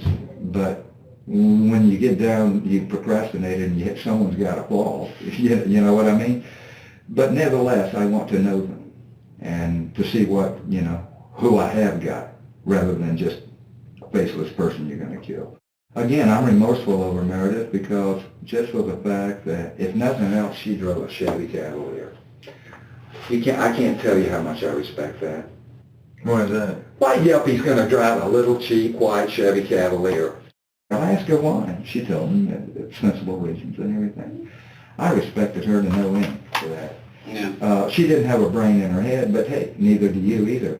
And sure, her life was just stupid, but the thing is, it was full, and she was happy at it. Hilton was indicted in federal court for the murders of John and Irene Bryant in 2011, and he ultimately pled guilty. He received 4 consecutive life sentences in 2013. Listen, there's no way I can make it on the outside. I've told you before, I'd have to turn right around, walk back in here. I'd have no place to go, nothing to do. But there's one more murder for which Hilton is being prosecuted, and the district attorney in Leon County, Florida is determined to get justice for the death of Cheryl Dunlap. But you tell them I'll fight it all the way, and if they want to spend $10 million to try to execute a man who's not going to live long to get executed, hey, just bring it the hell on. But I ain't going to lay down for it. Hilton pleads not guilty in Florida, which means he will go before a jury for the first time. And in addition to hearing the physical and circumstantial evidence tying Hilton to Cheryl's murder, they will hear from Hilton himself in the form of the recordings he made with Dandy. I've gained 20 pounds in 3 months, 3 or 4 months. 171 pounds.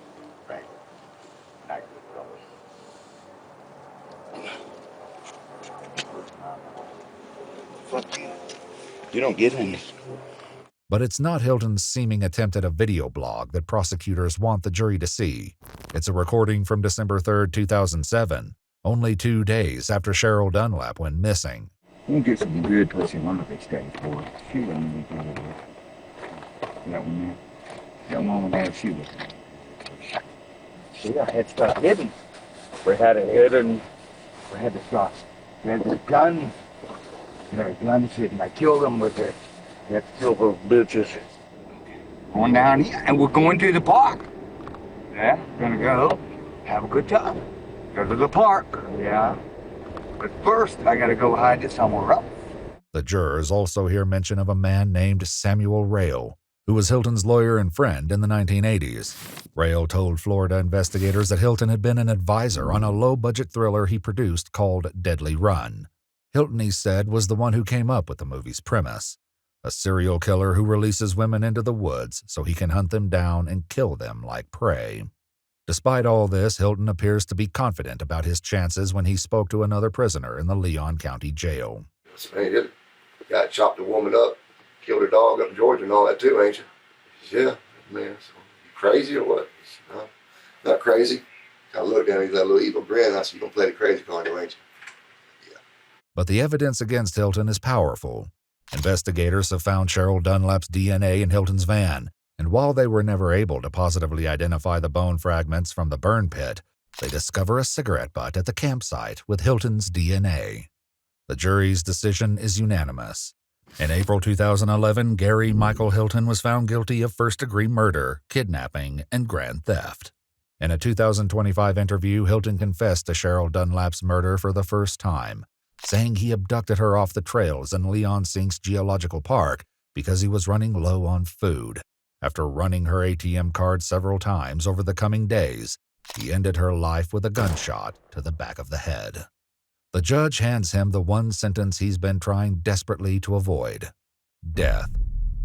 Today, almost 20 years after what he calls his rampage, Hilton awaits execution at Union Correctional Institution in Rayford, Florida. Property had become overwhelming, and she wished to dedicate her time fully to her spiritual ministry, teaching others about the Bible. To prepare the home for sale, she had hired several local contractors, painters, and tradesmen to perform necessary repairs and renovations. On Friday, May 4th, 2018, a large wedding party consisting of more than 20 guests checked into Paradise Ranch to celebrate a vineyard wedding at a local winery. The bride and her bridesmaids were staying in the guest house and main Victorian home. Nancy welcomed them warmly, introducing herself and offering a hug before retiring to her studio apartment, which was separated from the main guest quarters by a single wall. The following morning, Saturday, May 5th, Amanda became deeply concerned when her mother failed to arrive for a scheduled Bible study. Such an absence was completely contrary to Nancy's disciplined and devoted nature. Amanda contacted her mother's neighbor, asking her to check on the apartment. When a neighbor arrived, she found a scene that was immediately alarming. The front door of Nancy's studio was wide open, the television was blaring, and Nancy was nowhere to be found. Amanda rushed to the property, and upon entering the apartment, her worst fears were realized. On the floor lay two large, dark stains that appear to be blood. The sheets and bedding from Nancy's bed were missing, and the bedroom walls and headboard were marked with a fine pattern of blood spatter. On a bench near the door sat Nancy's purse, her car keys, her cell phone, and her iPad, indicating she had not left the home voluntarily. Amanda immediately called 911 to report her mother missing under highly suspicious circumstances. Senior Deputy Degnan and other officers from the San Luis Obispo County Sheriff's Office arrived quickly at the scene. They were joined by Reserve Detective Clinton Cole, who was assigned to investigate the disappearance. From his first steps into the cottage, Detective Cole recognized that the space was a crime scene. There were no signs of forced entry, suggesting that Nancy may have been surprised in her sleep or had opened the door to someone she recognized. As the forensic team began documenting the scene, they noted several critical details. A beige pillow resting on the bed featured a significant blood stain, and upon closer inspection from atop a ladder, a forensic technician identified a faint, partial print of a hand within the blood. This suggested the pillow may have been used as a weapon to smother or suffocate the victim. The investigators swabbed the bloody handprint for foreign deoxyribonucleic acid and sent it to the state laboratory for urgent analysis. That evening, the investigation received a significant lead. Officers from the California Highway Patrol discovered a bundle of bedding and women's clothing discarded on the side of La Ponza Road, approximately 6 miles from Nancy's home. The items included a gingham print sheet that matched the remaining bedding in Nancy's room, a dress, a pair of shorts, and shirt. The clothing and bedding were heavily stained with blood. Amanda confirmed that the items belonged to her mother, solidifying the theory that Nancy had been severely injured and transported away from her home against her will.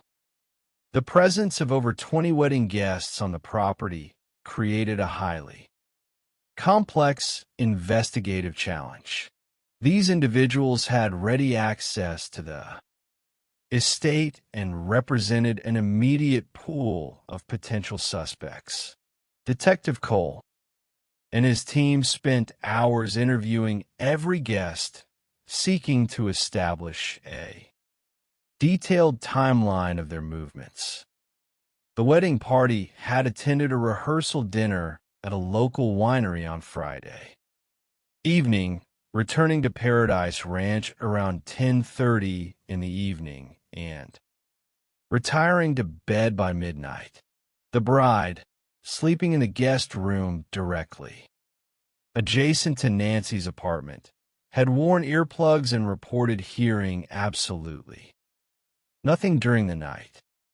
One guest, however, initially raised suspicions due to his inconsistent statements regarding whether he had attended the dinner or remained alone on the property. When investigators attempted to follow up with him, he became defensive and uncooperative. Seeking to resolve this red flag, Detective Cole and his partner traveled to the man's residence in Northern California.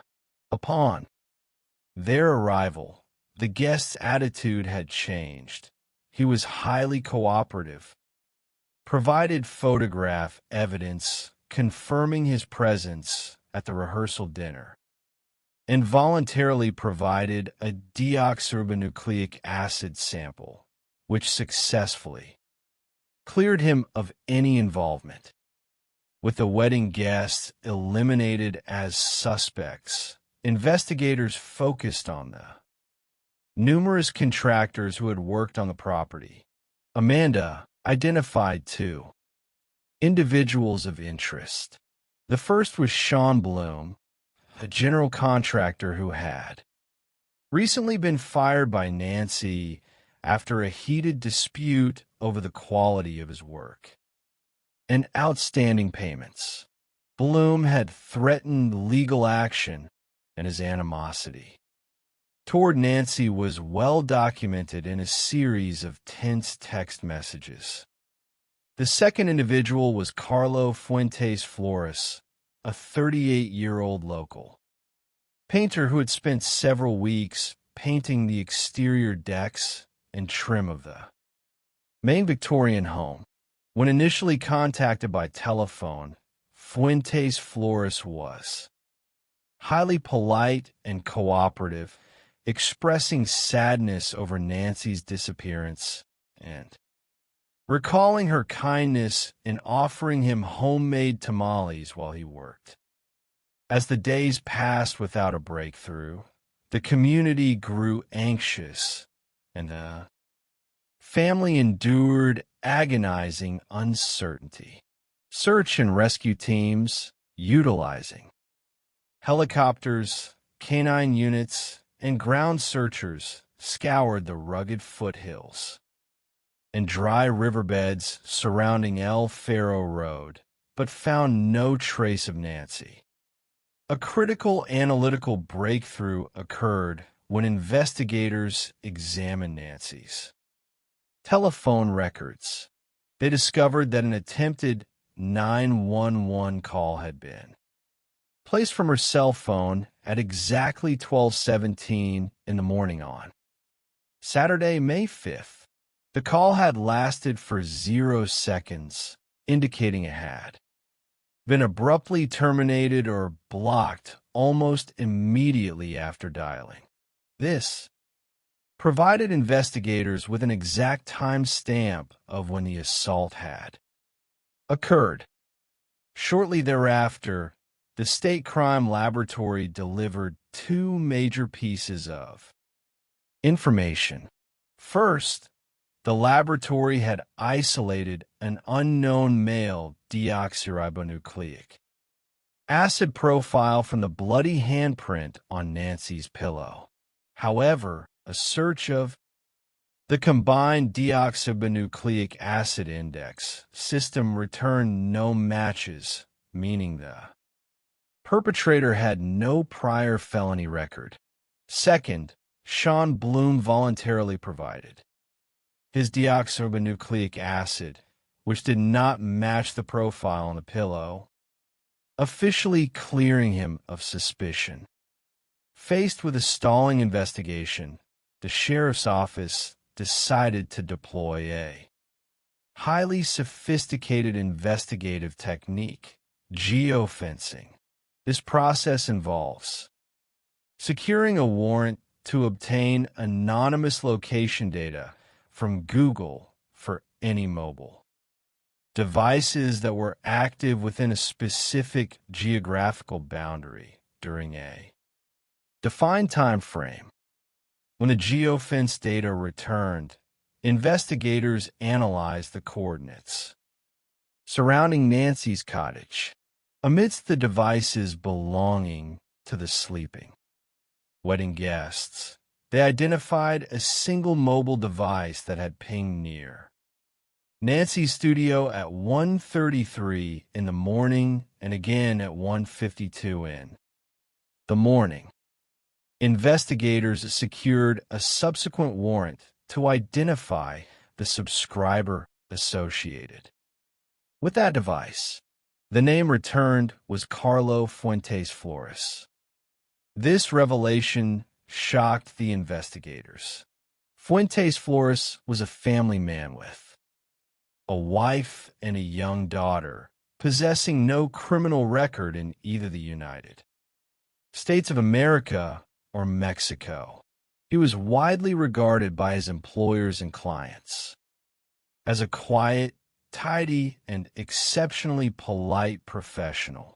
Yet, the electronic footprint placed him at the crime scene in the middle of the night. To understand his potential motive, investigators obtained a warrant for Fuentes Flores' Google search history and mobile phone contents. The digital analysis revealed a dark, deeply compartmentalized double life. Beneath his polite exterior, Fuentes Flores harbored an obsession with older women, frequently searching for cougar, pornography, and escorts. Furthermore, his phone contained numerous self-recorded videos of sexual encounters with various women, revealing a highly active, hidden lifestyle of excessive drinking and sexual exploitation. To secure an arrest, investigators needed to match his deoxyribonucleic acid to the profile on the bloody pillow without alerting him to their suspicion.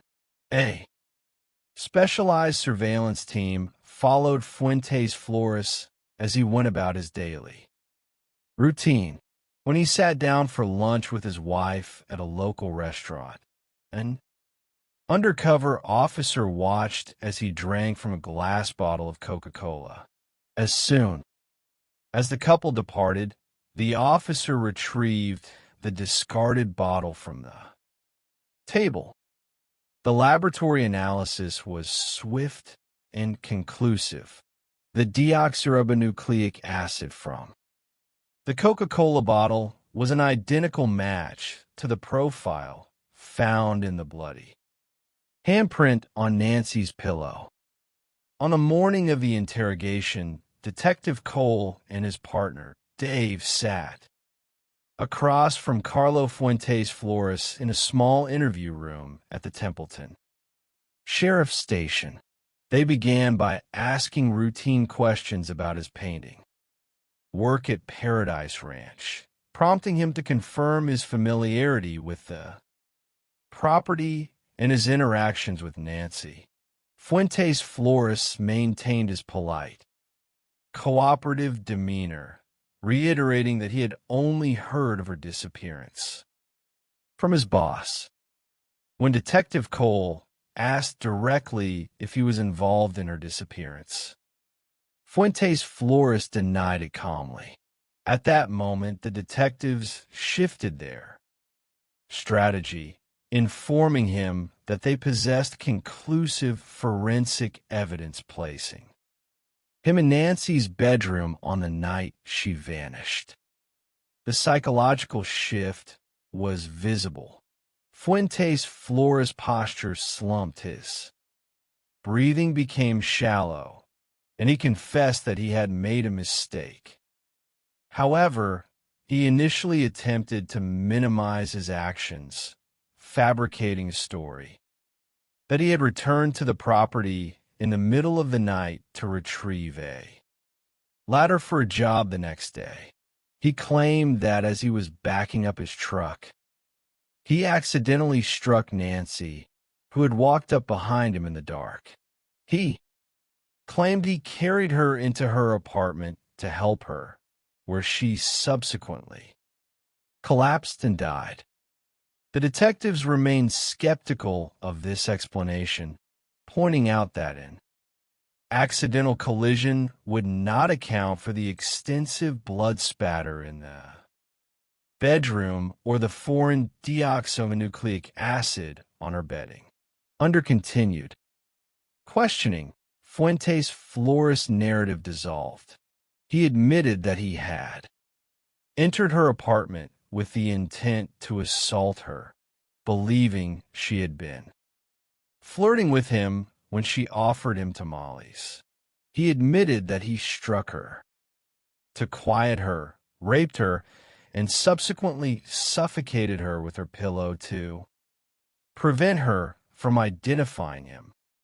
In a surprising moment, Fuentes Flores offered to lead the detectives to Nancy's remains. He was placed in an unmarked police vehicle directing a convoy of investigators east from Paso Robles toward the remote, arid landscape of the Carrizo Plain. The search in the fading light was difficult. Fuentes Flores struggled to identify the precise location in the vast, open terrain, stopping at several spots without success. Finally, as doubt began to creep in, Detective Cole noticed a small, unnatural mound of rocks off the side of the dirt road. Upon approaching the rocks, investigators discovered Nancy's skeletal remains, which had been significantly scattered by wild animals. The sight of her remains, left in the cold wilderness, brought a profound sadness to the search team, contrasted by anger at the callousness of her killer. Fuentes Flores fell to his knees, weeping and asking the detectives to tell his young daughter that he was sorry for his mistake. Upon returning to the station, Fuentes Flores wrote a formal letter of apology to Nancy's family, and he was officially charged with first-degree murder with special circumstances of rape and burglary. While in jail awaiting trial, Fuentes Flores maintained a plea of not guilty. His defense team launched a vigorous effort to suppress his recorded confession, arguing that because he was a native Spanish speaker, his Miranda warnings should have been administered in Spanish, despite his fluent English. Conversation during the interrogation and in recorded phone calls with his wife. From jail. Following a detailed hearing, the judge denied the motion, ruling that the detectives had fully respected his constitutional rights and that he had clearly understood and waived them. Faced with the prospect of a trial and the potential for a death sentence, Fuentes Flores agreed to a slow plea arrangement. Under this legal framework, the defense waived a jury trial, allowing the prosecutor to present the complete investigative file directly to the judge, who would make the final determination of guilt. In January of 2022, the judge reviewed the extensive evidence, including the geofencing data, the deoxyribonucleic acid matches, and the recorded confessions. The judge found Carlo Fuentes Flores guilty of first-degree murder with the special circumstances of rape and burglary, sentencing him to life in prison without the possibility of parole. The conviction brought a somber sense of closure to Amanda and her family. At Nancy's memorial service, held at a beautiful vineyard near her home, hundreds of community members gathered to celebrate her life. Today, Amanda continues her mother's passion, riding Montana through the same golden hills of Paso Robles, keeping the memory of her mother's generous spirit and deep faith alive. The triumph of justice and forensic science. When we examine these two tragic cases side by side, we can observe several profound truths about the nature of criminal behavior and the tireless efforts of the men and women who work to uphold justice. Both Corey Richins and Carlo Fuentes Flores operated under the delusion that their public identities, one as a successful, grieving mother and entrepreneur, the other as a polite, humble craftsman, would shield them from suspicion. They compartmentalized their dark desires, whether driven by financial desperation and romantic fantasy or by hidden, violent sexual obsessions, believing they could outsmart the communities they inhabited.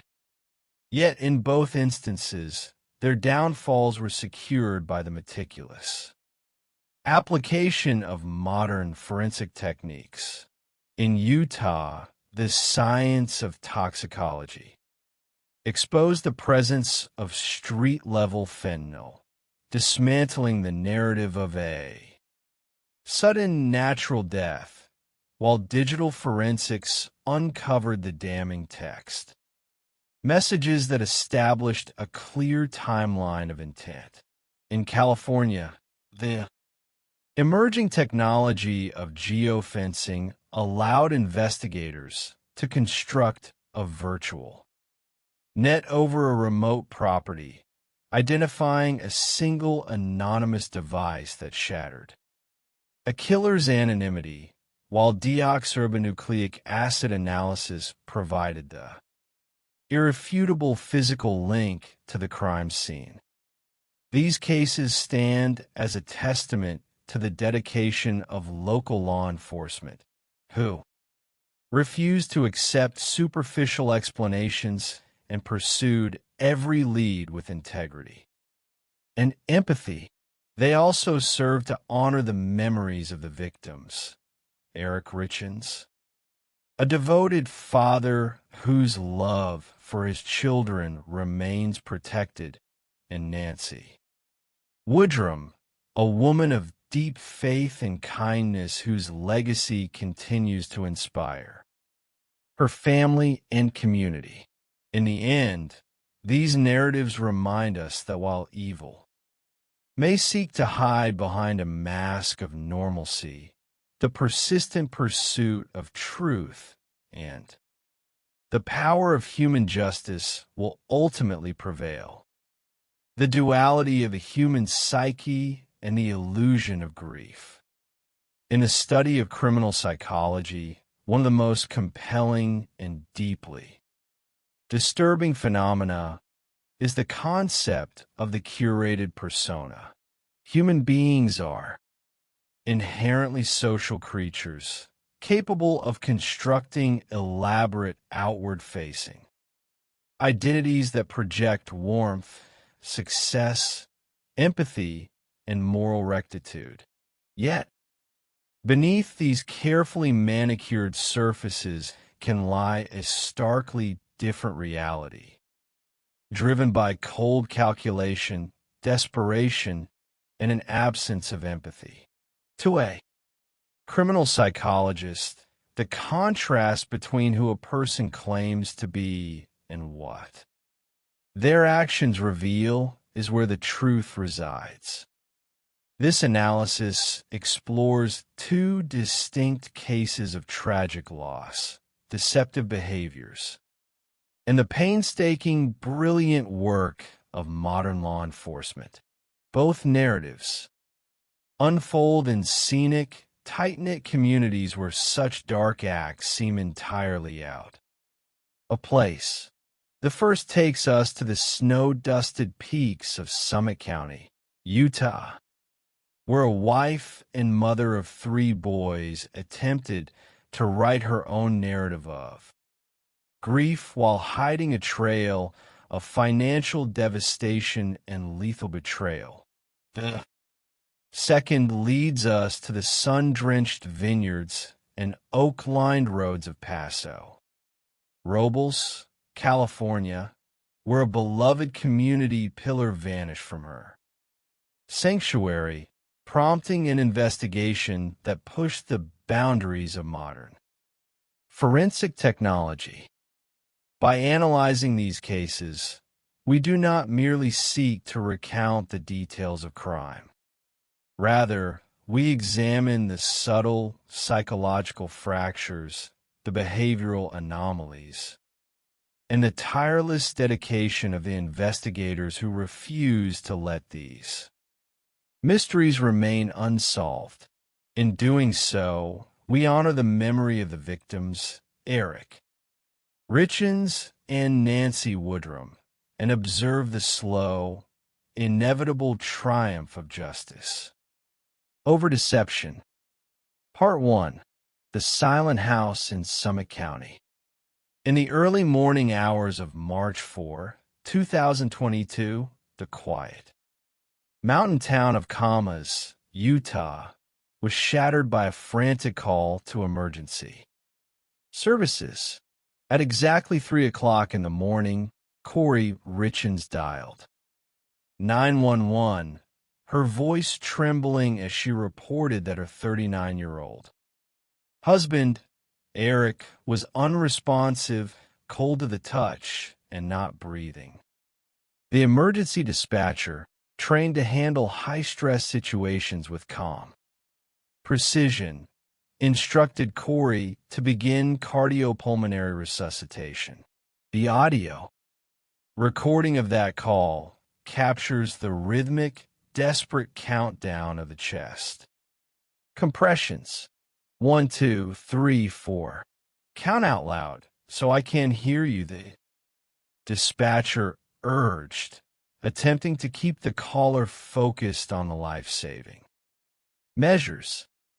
Within minutes, first responders, including paramedics, firefighters, and sheriff's deputies, arrived at the sprawling, beautiful residence. The scene inside the master bedroom was chaotic yet quiet. Eric Richens lay on his back on the floor beside the bed. Paramedics immediately took over, utilizing an automated chest compression machine that filled the room with a rhythmic, mechanical hum. Despite their rapid response and tireless efforts, there was no pulse. Eric Richens, a robust, athletic, and highly successful business owner, was pronounced dead at 3:58 in the morning. For the deputies on the scene, the initial moments of an unexpected death investigation are critical. They must balance compassion for a newly bereaved spouse with the objective necessity of documenting the scene. In the body-worn, camera footage captured by the responding officers, Corey Richens can be seen pacing, visibly distraught, trying to process this sudden tragedy. When questioned about the timeline of the evening, Corey explained that she and her husband had been celebrating a significant milestone. Her real estate business, which focused on flipping residential properties, had just secured a major financial victory. To celebrate, she made a specialized mixed drink for Eric in their bedroom around 9 o'clock the previous evening. Corey further explained that one of their 3 young sons, who were 10, 9, and 6 years old, had woken up suffering from night terrors. In her effort to soothe him, she had gone to the child's bedroom and fallen asleep beside him. When she woke up in the middle of the night and returned to her own bed, she reached out for Eric and realized he was ice cold. The officers, seeking to understand Eric's medical history, asked if he had any underlying health conditions. Corey and her mother, Lisa Darden, who arrived shortly after the call, mentioned that Eric suffered from Lyme disease, which he had contracted during a hunting trip. They suggested he received weekly allergy shots and frequently looked pale or complained of chest pains. Additionally, Corey mentioned that Eric occasionally took a tetrahydrocannabinol gummy to help him sleep, though she was unsure if he had done so that evening. As a medical examiner and detectives prepared to transport Eric's body, a paramedic noted a surprising amount of blood around the victim's mouth, which began to discharge during the chest compressions. This unusual physical symptom led to an initial working hypothesis among the first responders that Eric might have suffered a sudden, catastrophic brain aneurysm. To his family and friends, this explanation was difficult to accept. Eric was an avid outdoorsman, a hunter, who traveled as far as Africa for big game expeditions and a dedicated youth soccer coach who maintained excellent physical fitness. The idea that his life could end so abruptly at 39 years old seemed impossible. Part 2. The Two Faces of Corey Richens. To understand the psychological complexity of Corey Richens, one must examine her background and the deep-seated ambitions that drove her. Growing up, Corey's family moved frequently, relocating every 2 or 3 months due to her parents' work in construction. While she described her childhood as comfortable, It was far from wealthy. As a young woman, Corey worked for her aunt's cleaning company, scrubbing the bathrooms of the massive, luxurious mansions in the affluent resort town of Park City, Utah.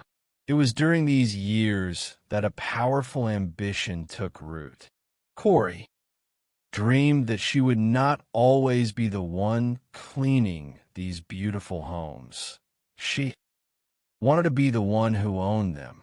She wanted to prove to the world, and perhaps to herself, that she could rise above her humble beginnings and occupy the upper echelons of society. When Corey met Eric Richens, sparks flew immediately. Eric was significantly older, established, and came from a well-respected family that owned a successful cattle ranch in Summit County. He was a devout member of the Church of Jesus Christ of Latter-day Saints, having served a 2-year mission in Mexico City, and had built a highly profitable stone masonry business called C&E Masonry. Their relationship progressed rapidly, and Corey became pregnant with their first child. However, the union faced immediate hurdles. On the day of their backyard wedding, just as Corey was preparing to walk down the aisle, Eric's mother presented her with a prenuptial agreement. The document was clear. Eric's masonry business would remain solely his, and Corey would only benefit from it in the event of his death while they were still married. Though deeply upset, Corey signed the document, and the marriage proceeded. Over the next 4 years, the couple welcomed 3 sons to the outside world. They were the picture of the perfect American family. They lived in a beautiful home, took lavish vacations, dined at expensive restaurants, and possessed significant financial resources. Eric was a deeply devoted father, coaching his son's soccer teams and building a life centered on family and outdoor adventure. Eventually, Corey sought more than the life of a homemaker. In 2019, she launched K. Richens Realty, a real estate and house flipping business. Within 2 years, she was managing 15 renovation projects. Simultaneously, on the surface, she was an incredibly successful, self-made businesswoman. Yet, immediately following Eric's death, the facade began to crack. The morning after a gathering of friends and family at the Richens' home to reminisce about Eric, a bitter dispute erupted. Corey, anxious to locate Eric's will, hired a locksmith to drill open the safe in the garage. Eric's sister, Amy, arrived at the house and was outraged to see the locksmith. A screaming match ensued. During this confrontation, Amy dropped a devastating piece of information. Eric had secretly altered his estate planning documents in 2020. He had established a private trust, named his sister Katie as the trustee and executor, designated his 3 sons as the sole beneficiaries, and placed the family home into the trust. When Amy declared to Corey that the house was no longer hers, Corey's frustration boiled over. According to police reports, Corey physically assaulted Amy, punching her in the face and neck. She was subsequently arrested and later pleaded no contest to misdemeanor assault. The tension between the 2 families was painfully obvious at Eric's funeral. Corey stood isolated on one side of the chapel, while Eric's family stood on the other, refusing to interact. Within weeks of the burial, Corey filed a civil lawsuit disputing the validity of the trust. Part 3. The Author of Grief. In the face of rising suspicion from her husband's family and the ongoing legal battles, Corey chose a highly unusual path for a grieving widow. She decided to write a children's book. Corey claimed that as she struggled to help her 3 young sons cope with the devastating loss of their father, she searched extensively for literature that could explain the concept of death to young children. Finding nothing that met her needs, she decided to create her own book titled Are You With Me? The book, which she self-published using a ghostwriter, is structured in 2 parts.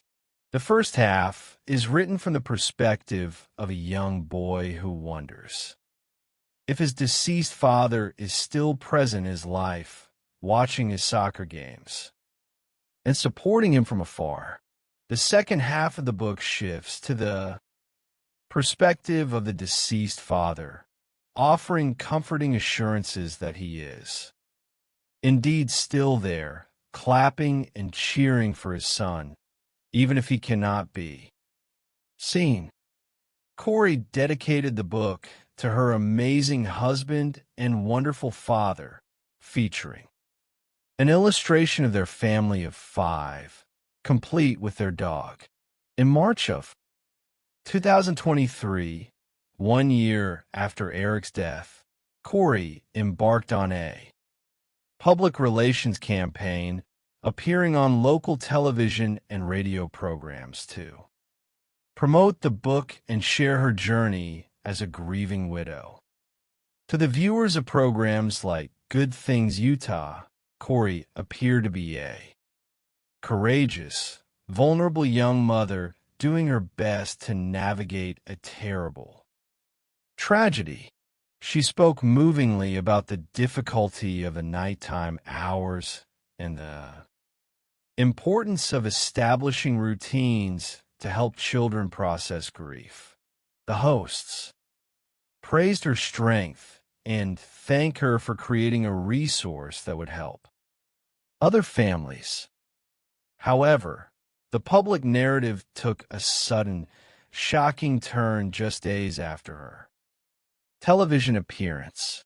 The broadcasting station received an anonymous email, written in all capital letters with multiple exclamation points. The message was simple and chilling. She killed her husband. Part 4. The Toxicological Revelation. While Corey was promoting her book of comfort and healing, state investigators had been quietly compiling evidence that painted a far more sinister picture of Eric's death. The official autopsy and toxicology reports had finally been completed, and the findings were staggering. The chief medical examiner determined that Eric Richens did not die of a brain aneurysm, Lyme disease, or any natural causes. His cause of death was acute drug intoxication, specifically the toxicology screen revealed a massive concentration of fentanyl in his system, 5 times the lethal dosage. Crucially, the medical examiner noted that the drug detected was not medical-grade fentanyl, such as that prescribed by a doctor or administered in a hospital setting. Instead, it was illicitly manufactured fentanyl, the type produced by drug cartels and sold illegally on the street. The revelation that Eric had died of a massive fentanyl overdose sent shockwaves through those who knew him. Eric did not use illicit drugs. He was a health-conscious, athletic father who actively avoided drug culture. With the cause of death established as a homicide, the Summit County Sheriff's Office launched a full-scale criminal investigation. Detectives secured a search warrant for the Richens residence, looking for any trace of illicit substances. While their physical search of the home did not yield any actual fentanyl, they seized Corey's electronic devices, including her cell phone and computer. During the search, Corey maintained her innocence, expressing shock and confusion over the toxicology results. She even called the chief medical examiner directly, asking detailed questions about the chemical compounds found in Eric's stomach. In a recorded phone call, she asked about acetylfentanyl, a specific variant of the drug. The medical examiner explained that fentanyl is an impurity commonly associated with illicitly manufactured street drugs rather than pharmaceutical products. Corey's defensive posturing did little to deter the investigators, who were starting to look closely at her personal and financial life. Part 5. The burden of debt and deception. As detectives analyzed Corey's financial records, they discovered a hidden reality that stood in stark contrast to her public success. Corey's real estate business was not thriving. It was collapsing under the weight of astronomical debt.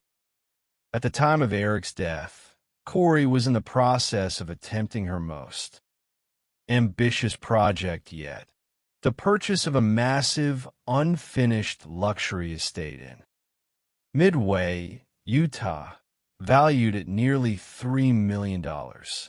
She envisioned converting the mansion into a premier wedding and event venue, estimating it would require millions of dollars in additional renovations. To fund this and other projects, Corey had turned to hard money lenders, securing short-term, high-interest loans that carried extreme financial risk. She was deeply in debt, owing millions of dollars to over 20 different creditors. In her desperation to secure capital, Corey had engaged in a series of highly deceptive financial practices. In 2020, Eric discovered that Corey had forged his signature to secure a $250,000 line of credit against the family home, a property that Eric solely owned. This discovery had devastated Eric, shattering his trust in his wife. He immediately consulted a divorce attorney and took steps to alter his estate planning, ensuring that his sister Katie would control his assets and that his children would be the sole beneficiaries of his trust. Though Eric and Corey ultimately stayed together and attended marriage counseling, the financial deception continued. The investigation revealed that Corey's financial desperation had also impacted those closest to her. Her best friend, Chelsea Barney, had entrusted Corey with $45,000 as a down payment for her first home. Corey had promised to facilitate the transaction, claiming she would secure the loan while Chelsea paid the monthly mortgage. However, Chelsea eventually received foreclosure notices and discovered that Corey had never properly filed the deed. The home was foreclosed upon. Chelsea's family was evicted, and their hard-earned life savings were entirely gone. Similarly, a young family Taryn and Alec Wright, purchased a remodeled home from Corey's company, only to discover extensive, hidden toxic mold and water. Damage behind the newly painted walls. The family became severely ill, lost their home to foreclosure due to the compounding costs of temporary lodging, and filed a lawsuit against Corey, who denied any prior knowledge of the issues. As investigators build a timeline of the months preceding Eric's death, they discovered that Eric had fallen violently ill on multiple occasions and that he had openly expressed suspicion that his wife was attempting to poison him. In 2019, during a vacation to Greece, Eric had ordered a non-alcoholic drink due to medication he was taking for Lyme disease. After taking a single sip, he became violently ill. He called his sister Katie from the hotel room, stating that he believed Corey had tried to poison him. Later, on Valentine's Day of 2022, just weeks before his death, Corey purchased a specialty bagel sandwich from a local diner and left it for Eric with a loving note. After eating one bite of the sandwich, Eric suffered a severe allergic reaction.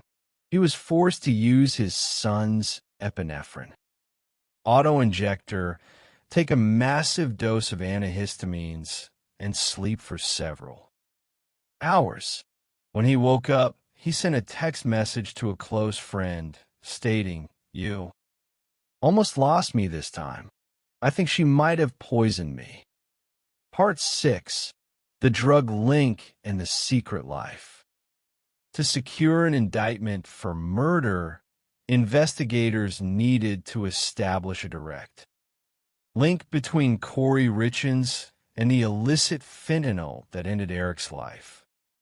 A newly appointed lead detective, Jeff O'Driscoll, decided to review the phone records of all parties involved. In doing so, he identified 3 primary numbers that Corey communicated with constantly: her husband, her mother, and a woman named Carmen Lauber. Carmen Lauber was a house cleaner who had worked for Corey's real estate business. She also possessed a lengthy criminal record involving drug offenses.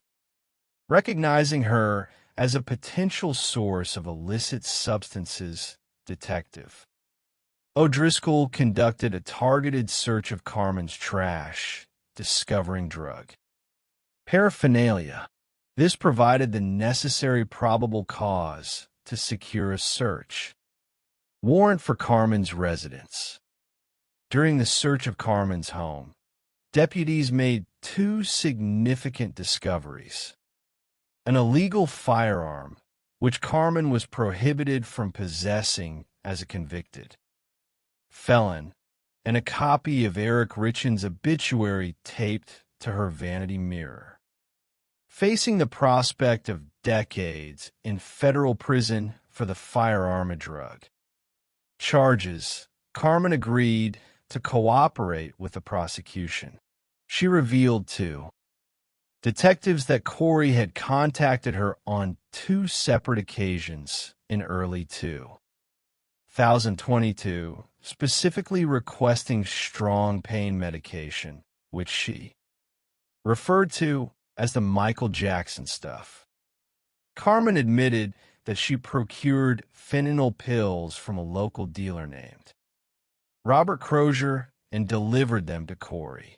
According to Carmen, after the first delivery, Corey contacted her again, stating that the pills were not strong enough and requesting a more potent dosage, which Carmen subsequently provided.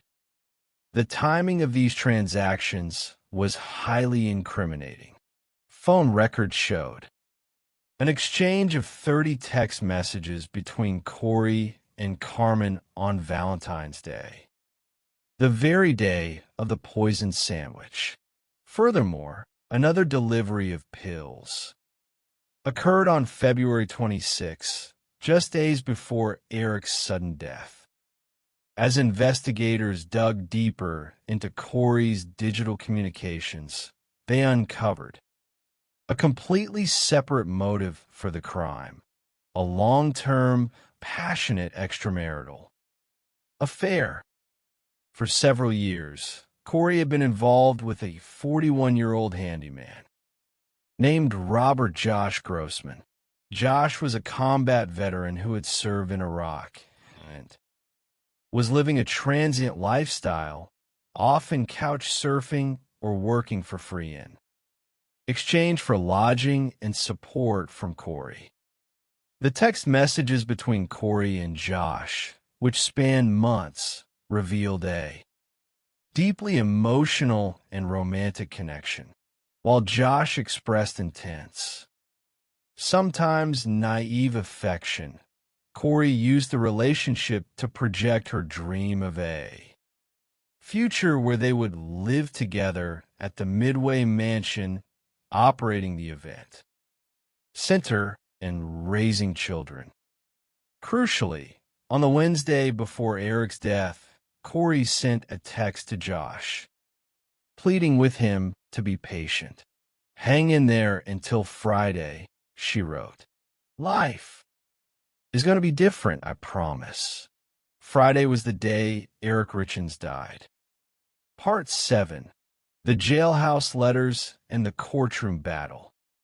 On May 8, 2023, Corey Richins was arrested and charged with 1 count of aggravated murder and multiple counts of possession of controlled substances with the intent to distribute. While held without bail at the Summit County Jail, Corey's penchant for writing would once again prove to be her undoing. During a routine search of her cell, corrections officers uncovered a handwritten 4-page letter hidden inside her belongings. The letter, which began with the phrase "walk the dog," was addressed to her mother, Lisa. In the letter, Corey instructed her mother to contact her brother, Ronnie, and direct him to provide false testimony.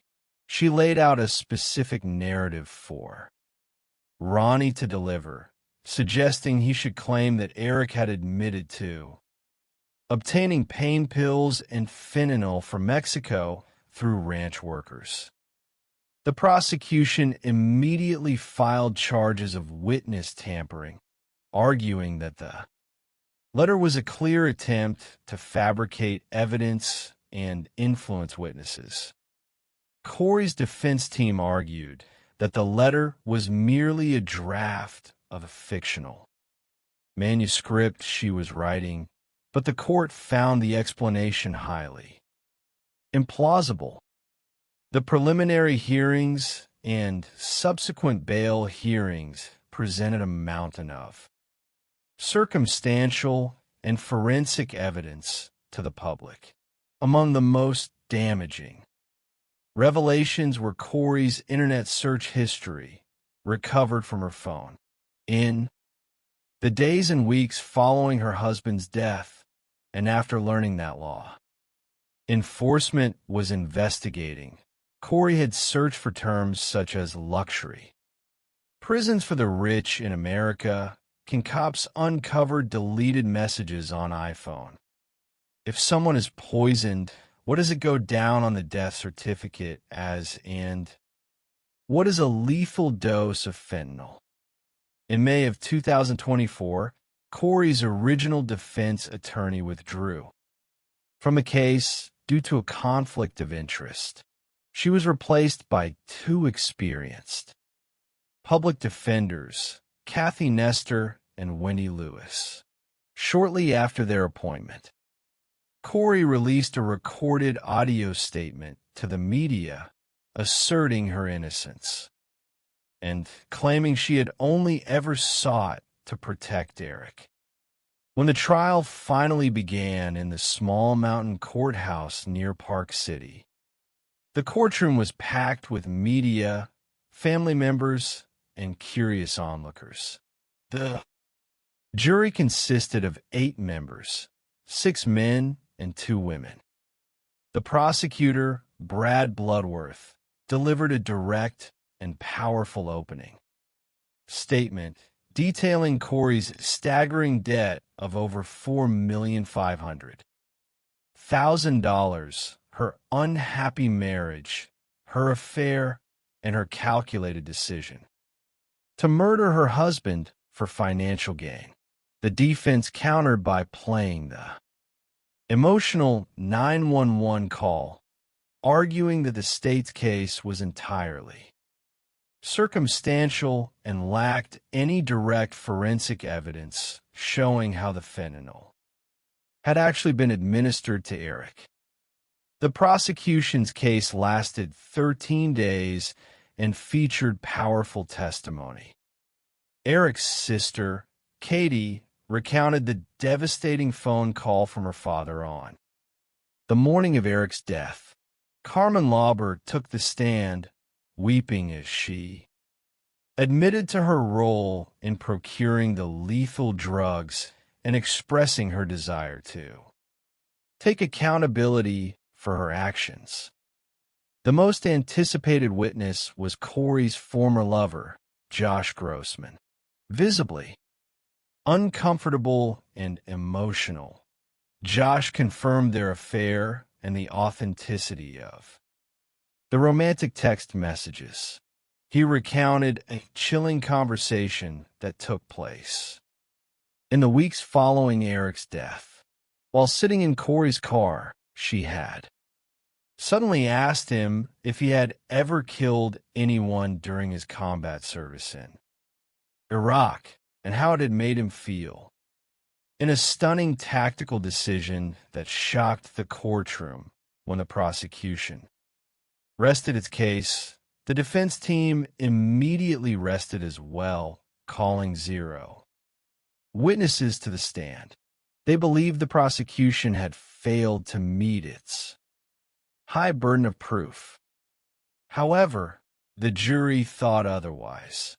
After deliberating for just under 3 hours, the 8 jurors returned a unanimous verdict, guilty of aggravated murder and all remaining charges. 4-person Laura later shared that the deliberations were intense and thorough, but the overwhelming combination of financial motive, the affair, the toxicological evidence, and the highly incriminating search history left no doubt in their minds. Justice had finally been served. For Eric's family, the verdict brought definitive closure, though the pain of his absence remained. The 3 young boys who had lost their father to violence and their mother to a life sentence were adopted by Eric's sister, ensuring they would grow up surrounded by love and the memory of their devoted father. Part 8. The Shadow over Paso Robles. While the mountain valleys of Utah were coming to terms with the conviction of Corey Richens, another community nestled along the scenic central coast of California was remembering its own journey through tragedy and the extraordinary application of forensic science. Paso Robles, California, is a place of breathtaking beauty, known as El Paso de Robles, or the Pass of the Oaks. The region is characterized by rolling hills, majestic valley oaks, grazing cattle, and world-class vineyards. It is a peaceful getaway town halfway between Los Angeles and San Francisco, where life moves at a deliberate, gentle pace. Yet on May 5, 2018, a dark shadow fell over this idyllic Landscape. The focal point of the tragedy was a secluded property on El Faro Road, known as Paradise Ranch. The property featured a beautiful, remodeled Victorian home with wraparound porches shaded by a massive willow tree. It was owned by 62-year-old Nancy Woodrum. Nancy was a fixture in the Paso Robles community. She owned and operated a popular hair salon downtown called The Strand, where she worked alongside her daughter, Amanda. Nancy was known for her warmth, her generous spirit, and her deep devotion to her faith as one of Jehovah's Witnesses. She loved horseback riding, finding peace and solace in nature, and harbored a deep hope for a peaceful future. Nancy's life had been marked by great resilience in the face of profound personal tragedies. Years earlier, she had lost an infant son, Christopher, who died at just 10 days old. Later, her teenage daughter, Amy, passed away after a long battle with cystic fibrosis. Finally, her husband, Robert, a local contractor who had helped her build Paradise Ranch, died suddenly of a heart attack. Through all of these devastating losses, Nancy maintained her strong faith and her positive outlook on life to help manage the property after her husband's death. Nancy began renting out the large main house as a vacation rental while she lived in a small, cozy guest cottage on the property. On the weekend of May 4, 2018, a large wedding party checked into the main house at Paradise Ranch. The bride, her bridesmaids, and their families had traveled to the area for a beautiful vineyard wedding at a local winery. Nancy, welcoming as always, greeted the guests, gave the bride a warm hug, and explained that she would be staying nearby on the property if they needed anything. The wedding festivities proceeded smoothly, but on Saturday, May 5, Amanda grew deeply concerned when her mother failed to show up for a scheduled Bible study. Such an absence was entirely uncharacteristic of Nancy. Amanda asked a neighbor to go to the property and check on her. The neighbor arrived to find the door to Nancy's cottage wide open, the television blaring, and no sign of Nancy. Amanda rushed to the property. As she entered her mother's cottage, she was met with a scene that filled her with immediate panic. The home was tidy, with Nancy's purse, car keys, cell phone, and iPad sitting on a bench. However, the bedding was completely missing from the bed, and there was a dark, disturbing stain on the carpet. Upon closer inspection of the walls, Amanda saw what appeared to be blood spatter. She immediately dialed 911. Part 9. The Crime Scene and the Mysterious Trail. Reserve Detective Clinton Cole of the San Luis Obispo County Sheriff's Office was off duty on that Saturday afternoon when he received a call from his sergeant. He was instructed to immediately head to El Faro Road to assist with a highly suspicious missing persons case. When Detective Cole arrived at Paradise Ranch, the gravity of the situation was immediately apparent. Responding deputies briefed him on the scene inside the cottage. There were no signs of forced entry, but the physical evidence pointed to a violent struggle.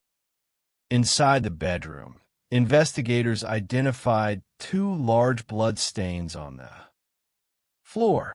There was blood spatter on the headboard, on a nearby cabinet, and on the back wall. A beige pillow sitting on the bed also bore significant blood stains. Detective Cole immediately realized that Nancy had not simply wandered away. She had been violently assaulted and taken from her home against her will. The peaceful vacation rental had instantly transformed into an active, high-stakes crime scene. As the forensic team began processing the cottage, a crucial discovery was made. Several miles away, an officer with the California Highway Patrol contacted the Sheriff's Department to report that he had located several items of bedding and clothing discarded along the side of La Ponza Road, approximately 6 to 7 miles from Nancy's house. Detectives rushed to the location and recovered a gingham print sheet, a pillow, a dress, a pair of shorts, and a shirt. The physical appearance of the bedding matched the remaining items in Nancy's cottage, and the fabric bore heavy blood stains.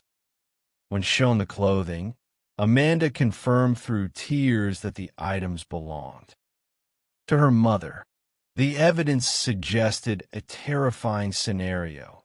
Nancy had been wrapped in her own bedding and transported away from her home, either severely injured or deceased. With more than 20 wedding guests staying in the main house, just yards from Nancy's cottage, investigators faced an incredibly complex task. Every single guest was a potential suspect or a vital witness. Detectives began conducting extensive interviews with the members of the wedding party. The process was logistically challenging and emotionally taxing for the guests who had gathered for a celebration only to find themselves in the middle of a homicide investigation. To the frustration of the detectives, despite the close proximity of the main house to Nancy's cottage, separated by only a single wall, not a single guest reported hearing anything unusual on the night of the disappearance. The bride explained that she had gone to bed around 11:15, put in her earplugs, and slept through the night. However, investigators identified one wedding guest whose timeline of the evening was initially unclear. He had not attended the rehearsal dinner with the rest of the party, claiming he had stayed behind the property. His hesitant and uncooperative demeanor during initial phone conversations raised immediate red flags for the detectives. Determined to resolve the discrepancy, Detective Cole and his partner traveled to the guest's residence in Northern California, arriving unannounced. Upon face-to-face contact, the man's attitude changed. He became highly cooperative and apologized for his previous tone. His wife provided photographs from her phone showing that he had, in fact, attended the dinner, entirely clearing his timeline. The guest also voluntarily provided a DNA sample to assist the investigation. Part 10. The disgruntled contractor and the estranged son. With the wedding party cleared, detectives expanded their focus to other individuals who had recently accessed the property. Because Nancy had been preparing to sell Paradise Ranch to focus on her missionary work, several local contractors had been performing repairs on the estate. Among the names discovered in Nancy's personal notes was Sean Bloom, a general, contractor who had recently worked on the house. Amanda informed detectives that her mother and Sean had engaged in a highly contentious dispute over the quality of his work and the timeline of his payments. Nancy had ultimately fired him, refusing to issue payment until the property closed escrow. Sean Bloom was brought in for questioning. He did not attempt to hide his dislike of Nancy, and text messages on his phone confirmed he had threatened legal action against her. However, after a thorough interview, Sean voluntarily provided a DNA sample, which was sent to the state crime lab for analysis. Another potential avenue of investigation involved Nancy's estranged son, Chad. Amanda explained that her brother had harbored significant anger and resentment toward their mother and her religious beliefs. The relationship had deteriorated to the point where they had not spoken face-to-face in 5 years, and Nancy was barred from seeing Chad's children. Yet, on the night before her disappearance, Nancy had reached out to Chad via text message, attempting to find common ground. He was the last person to exchange messages with her. When contacted by detectives, Chad expressed a deep distrust of law enforcement, refusing to come to the station or provide a voluntary DNA sample. Suspicious of his resistance, detectives placed him under surveillance. After observing him consume several beers at a local establishment, deputies stopped his vehicle and arrested him for driving with an open container. While the minor charge was eventually dismissed, investigators successfully secured the discarded beer bottles from his truck, extracting his DNA for testing. Within days, the crime lab returned the results. Both Sean Bloom and Chad were completely excluded. The unknown male DNA profile recovered from the bloody handprint on Nancy's pillow did not match either man, nor did it match any profile in the national database. The investigation had hit a devastating wall. Part 11. The Virtual Fence. With all immediate suspects cleared and no active leads, the detectives refused to give up. They decided to employ a cutting-edge, highly sophisticated investigative tool that had rarely been used in the state of California. Geofencing. Geofencing is a digital technology that allows law enforcement, with a court-approved warrant, to request location data from Google for a highly specific geographic area and time frame. Because almost all modern smartphones, whether Apple or Android, utilize Google location services, Google records the physical coordinates of devices as they move through the world. Detectives utilize the timeline established by Nancy's phone records. At 12:17 on the night of her disappearance, Nancy's phone had initiated a call to 911 that lasted 0 seconds before being abruptly disconnected. This provided an exact 3-minute window of when the crime occurred. Investigators drew a virtual perimeter around Nancy's cottage and requested the device identifiers for any phone active within that boundary between midnight and 2 o'clock in the morning. When the data finally arrived from Google, detectives began the meticulous process of filtering out the known devices belonging to the wedding guests.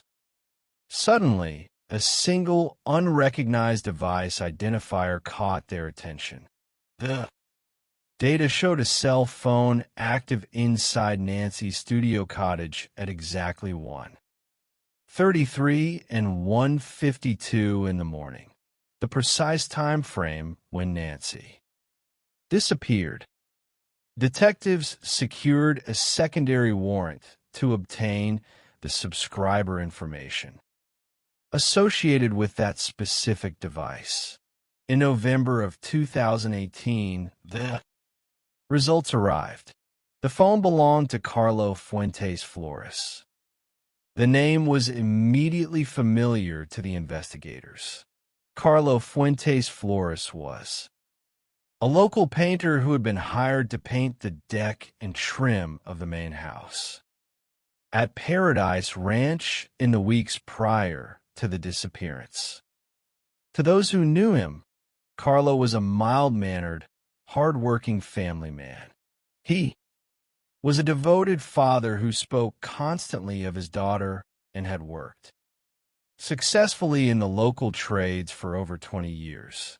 He was known as polite, professional, and entirely nonviolent. When detectives had interviewed him early in the investigation, he had been warm and cooperative, even recounting how Nancy had kindly given him tamales and read Bible scriptures with him while he worked. However, a forensic examination of Carlo's digital life revealed a dark, hidden psychology. Beneath his respectable exterior, Carlo harbored deep-seated, unusual fantasies. His search history was filled with searches for older women, specifically using terms like cougar and sexy lingerie. Nancy Woodrum was approximately 15 to 20 years older than Carlo, aligning with the specific patterns found in his search history. Furthermore, investigators discovered that Carlo frequently hired escorts and had recorded numerous videos of himself engaging in sexual acts with various women. He was living a double life, a dedicated family man by day and a deeply troubled, secretive individual by night. Part 12. The Apprehension and the Truth. To secure an arrest, detectives needed absolute proof. They initiated a covert surveillance operation, following Carlo as he went about his daily routine. When Carlo stopped at a local restaurant for lunch with his wife, investigators watched him drink from a glass Coca-Cola bottle. The moment he left the restaurant, detectives recovered the discarded bottle and rushed it to the state DNA laboratory. The results were definitive. The DNA from the Coca-Cola bottle was an identical match to the unknown male DNA found within the bloody handprint on Nancy's pillow. On the morning of his arrest, Carlo was brought into the interrogation room at the Templeton Sheriff's Station. Detective Cole and his partner conducted the interview with quiet, methodical precision. Initially, Carlo maintained his innocent persona, claiming he only worked on the property and had no knowledge of Nancy's disappearance. Detectives slowly began to present the evidence, establishing that he knew the layout of the property and Nancy's living arrangements. When Detective Cole directly asked Carlo if he was involved in her disappearance, Carlo denied it. The detectives then revealed that they possessed undeniable DNA evidence, placing him in Nancy's bedroom on the night she vanished. The psychological shift was instantaneous. Carlo's posture collapsed, his breathing became shallow, and he began to weep. I made a mistake, he whispered. I want to be honest with you guys. Carlo initially attempted to frame the death as a tragic accident. He claimed he had returned to the property in the middle of the night to retrieve a ladder for a job the next morning. As he was backing his truck up, he claimed he accidentally struck Nancy, who had walked outside to investigate the noise. He claimed he carried her back inside to help her, where she subsequently collapsed. Detectives immediately challenged the plausibility of his story. If it was an accident, why was there blood spatter on the headboard and walls? Why was her bedding missing? Under intense, steady pressure, the fabricated story fell apart. Carlo admitted that he had gone to the property with the specific, dark intention of sexually assaulting Nancy. He entered her cottage while she slept, violently assaulted her when she woke up, and subsequently raped her. To prevent her from identifying him, Carlo took the beige pillow and suffocated her. He then wrapped her body in her own bedding, loaded her into the bed of his truck, and drove away into the night. When asked where Nancy's body was, Carlo made a surprising offer. I would like to take you. Part 13. The Carrizo Plain and the End of the Journey.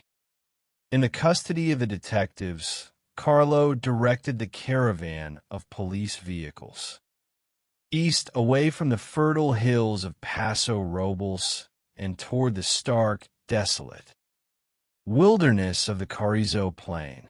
The journey lasted over an hour, winding through barren, dusty terrain on the border of Kern County. As they searched the vast, open plains, Carlos struggled to identify the exact location. The landscape was homogeneous, and the passage of 6 months had altered the vegetation. He stopped at several different coordinates, growing increasingly frustrated and emotional.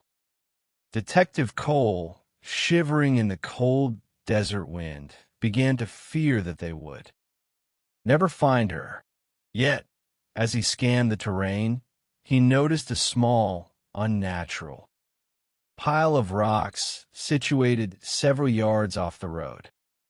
He pointed to the rocks and asked Carlo if they looked familiar. Carlo looked over, collapsed to his knees, and began to weep. Oh my God, yes, he sobbed. Detectives approached the pile of rocks and discovered human skeletal remains, partially scattered by local wildlife.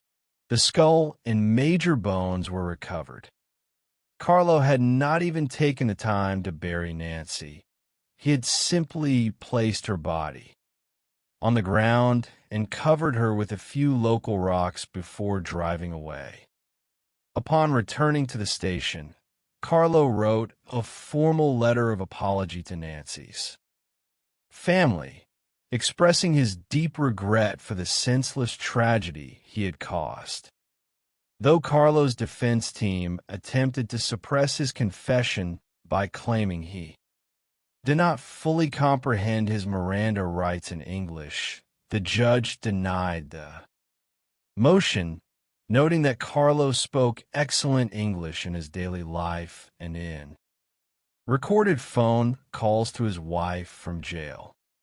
In January of 2022, on the first day of his trial, Carlo chose to enter a slow plea, allowing the judge to review all of the evidence and find him guilty of first-degree murder with a special circumstance of rape. He was sentenced to life in prison without the possibility of parole. The community of Paso Robles gathered at a local vineyard to celebrate Nancy's beautiful life. Amanda and her daughter continue Nancy's beloved tradition of horseback riding, riding her favorite horse, Montana, through the scenic hills, keeping her memory alive in the land she loved. Part 14. The Psychology of Deception. When we examine the cases of Corey Richins and Carlo Fuentes Flores side by side, we observe striking similarities in the psychological mechanics of criminal deception. Both individuals possessed a remarkable ability to compartmentalize their lives, maintaining respectable, even admirable public personas while harboring dark, destructive motivations. Corey Richins sought to control her narrative through the power of the written word. By writing a book on grief, she attempted to position herself as the ultimate victim, leveraging her maternal role to deflect suspicion and exploit her community's sympathy for financial gain. Her deception was active, creative, and highly manipulative. Carlo Fuentes Flores, conversely, utilized a passive, quiet persona to mask his violent impulses. To his family and employers, he was the humble, hardworking craftsman. Yet, his internal world was dominated by secret desires and a complete disregard for the life of a woman who had treated him with nothing but kindness. In both instances, it was not a single dramatic piece of evidence that broke the case, but the slow, methodical accumulation of details by dedicated investigators. In Utah, the combination of financial records, cell phone searches, text messages, and a compromised associate brought down a calculated killer. In California, a novel technological breakthrough combined with old-fashioned physical surveillance and DNA matching solved a mystery that seemed destined to remain cold. The resolution of these cases serves as a profound reminder of the resilience of the human spirit. The families of Eric Richins and Nancy Woodrum faced unimaginable grief, yet they stood firm in their pursuit of the truth, supporting law enforcement and ensuring that the memories of their loved ones were honored.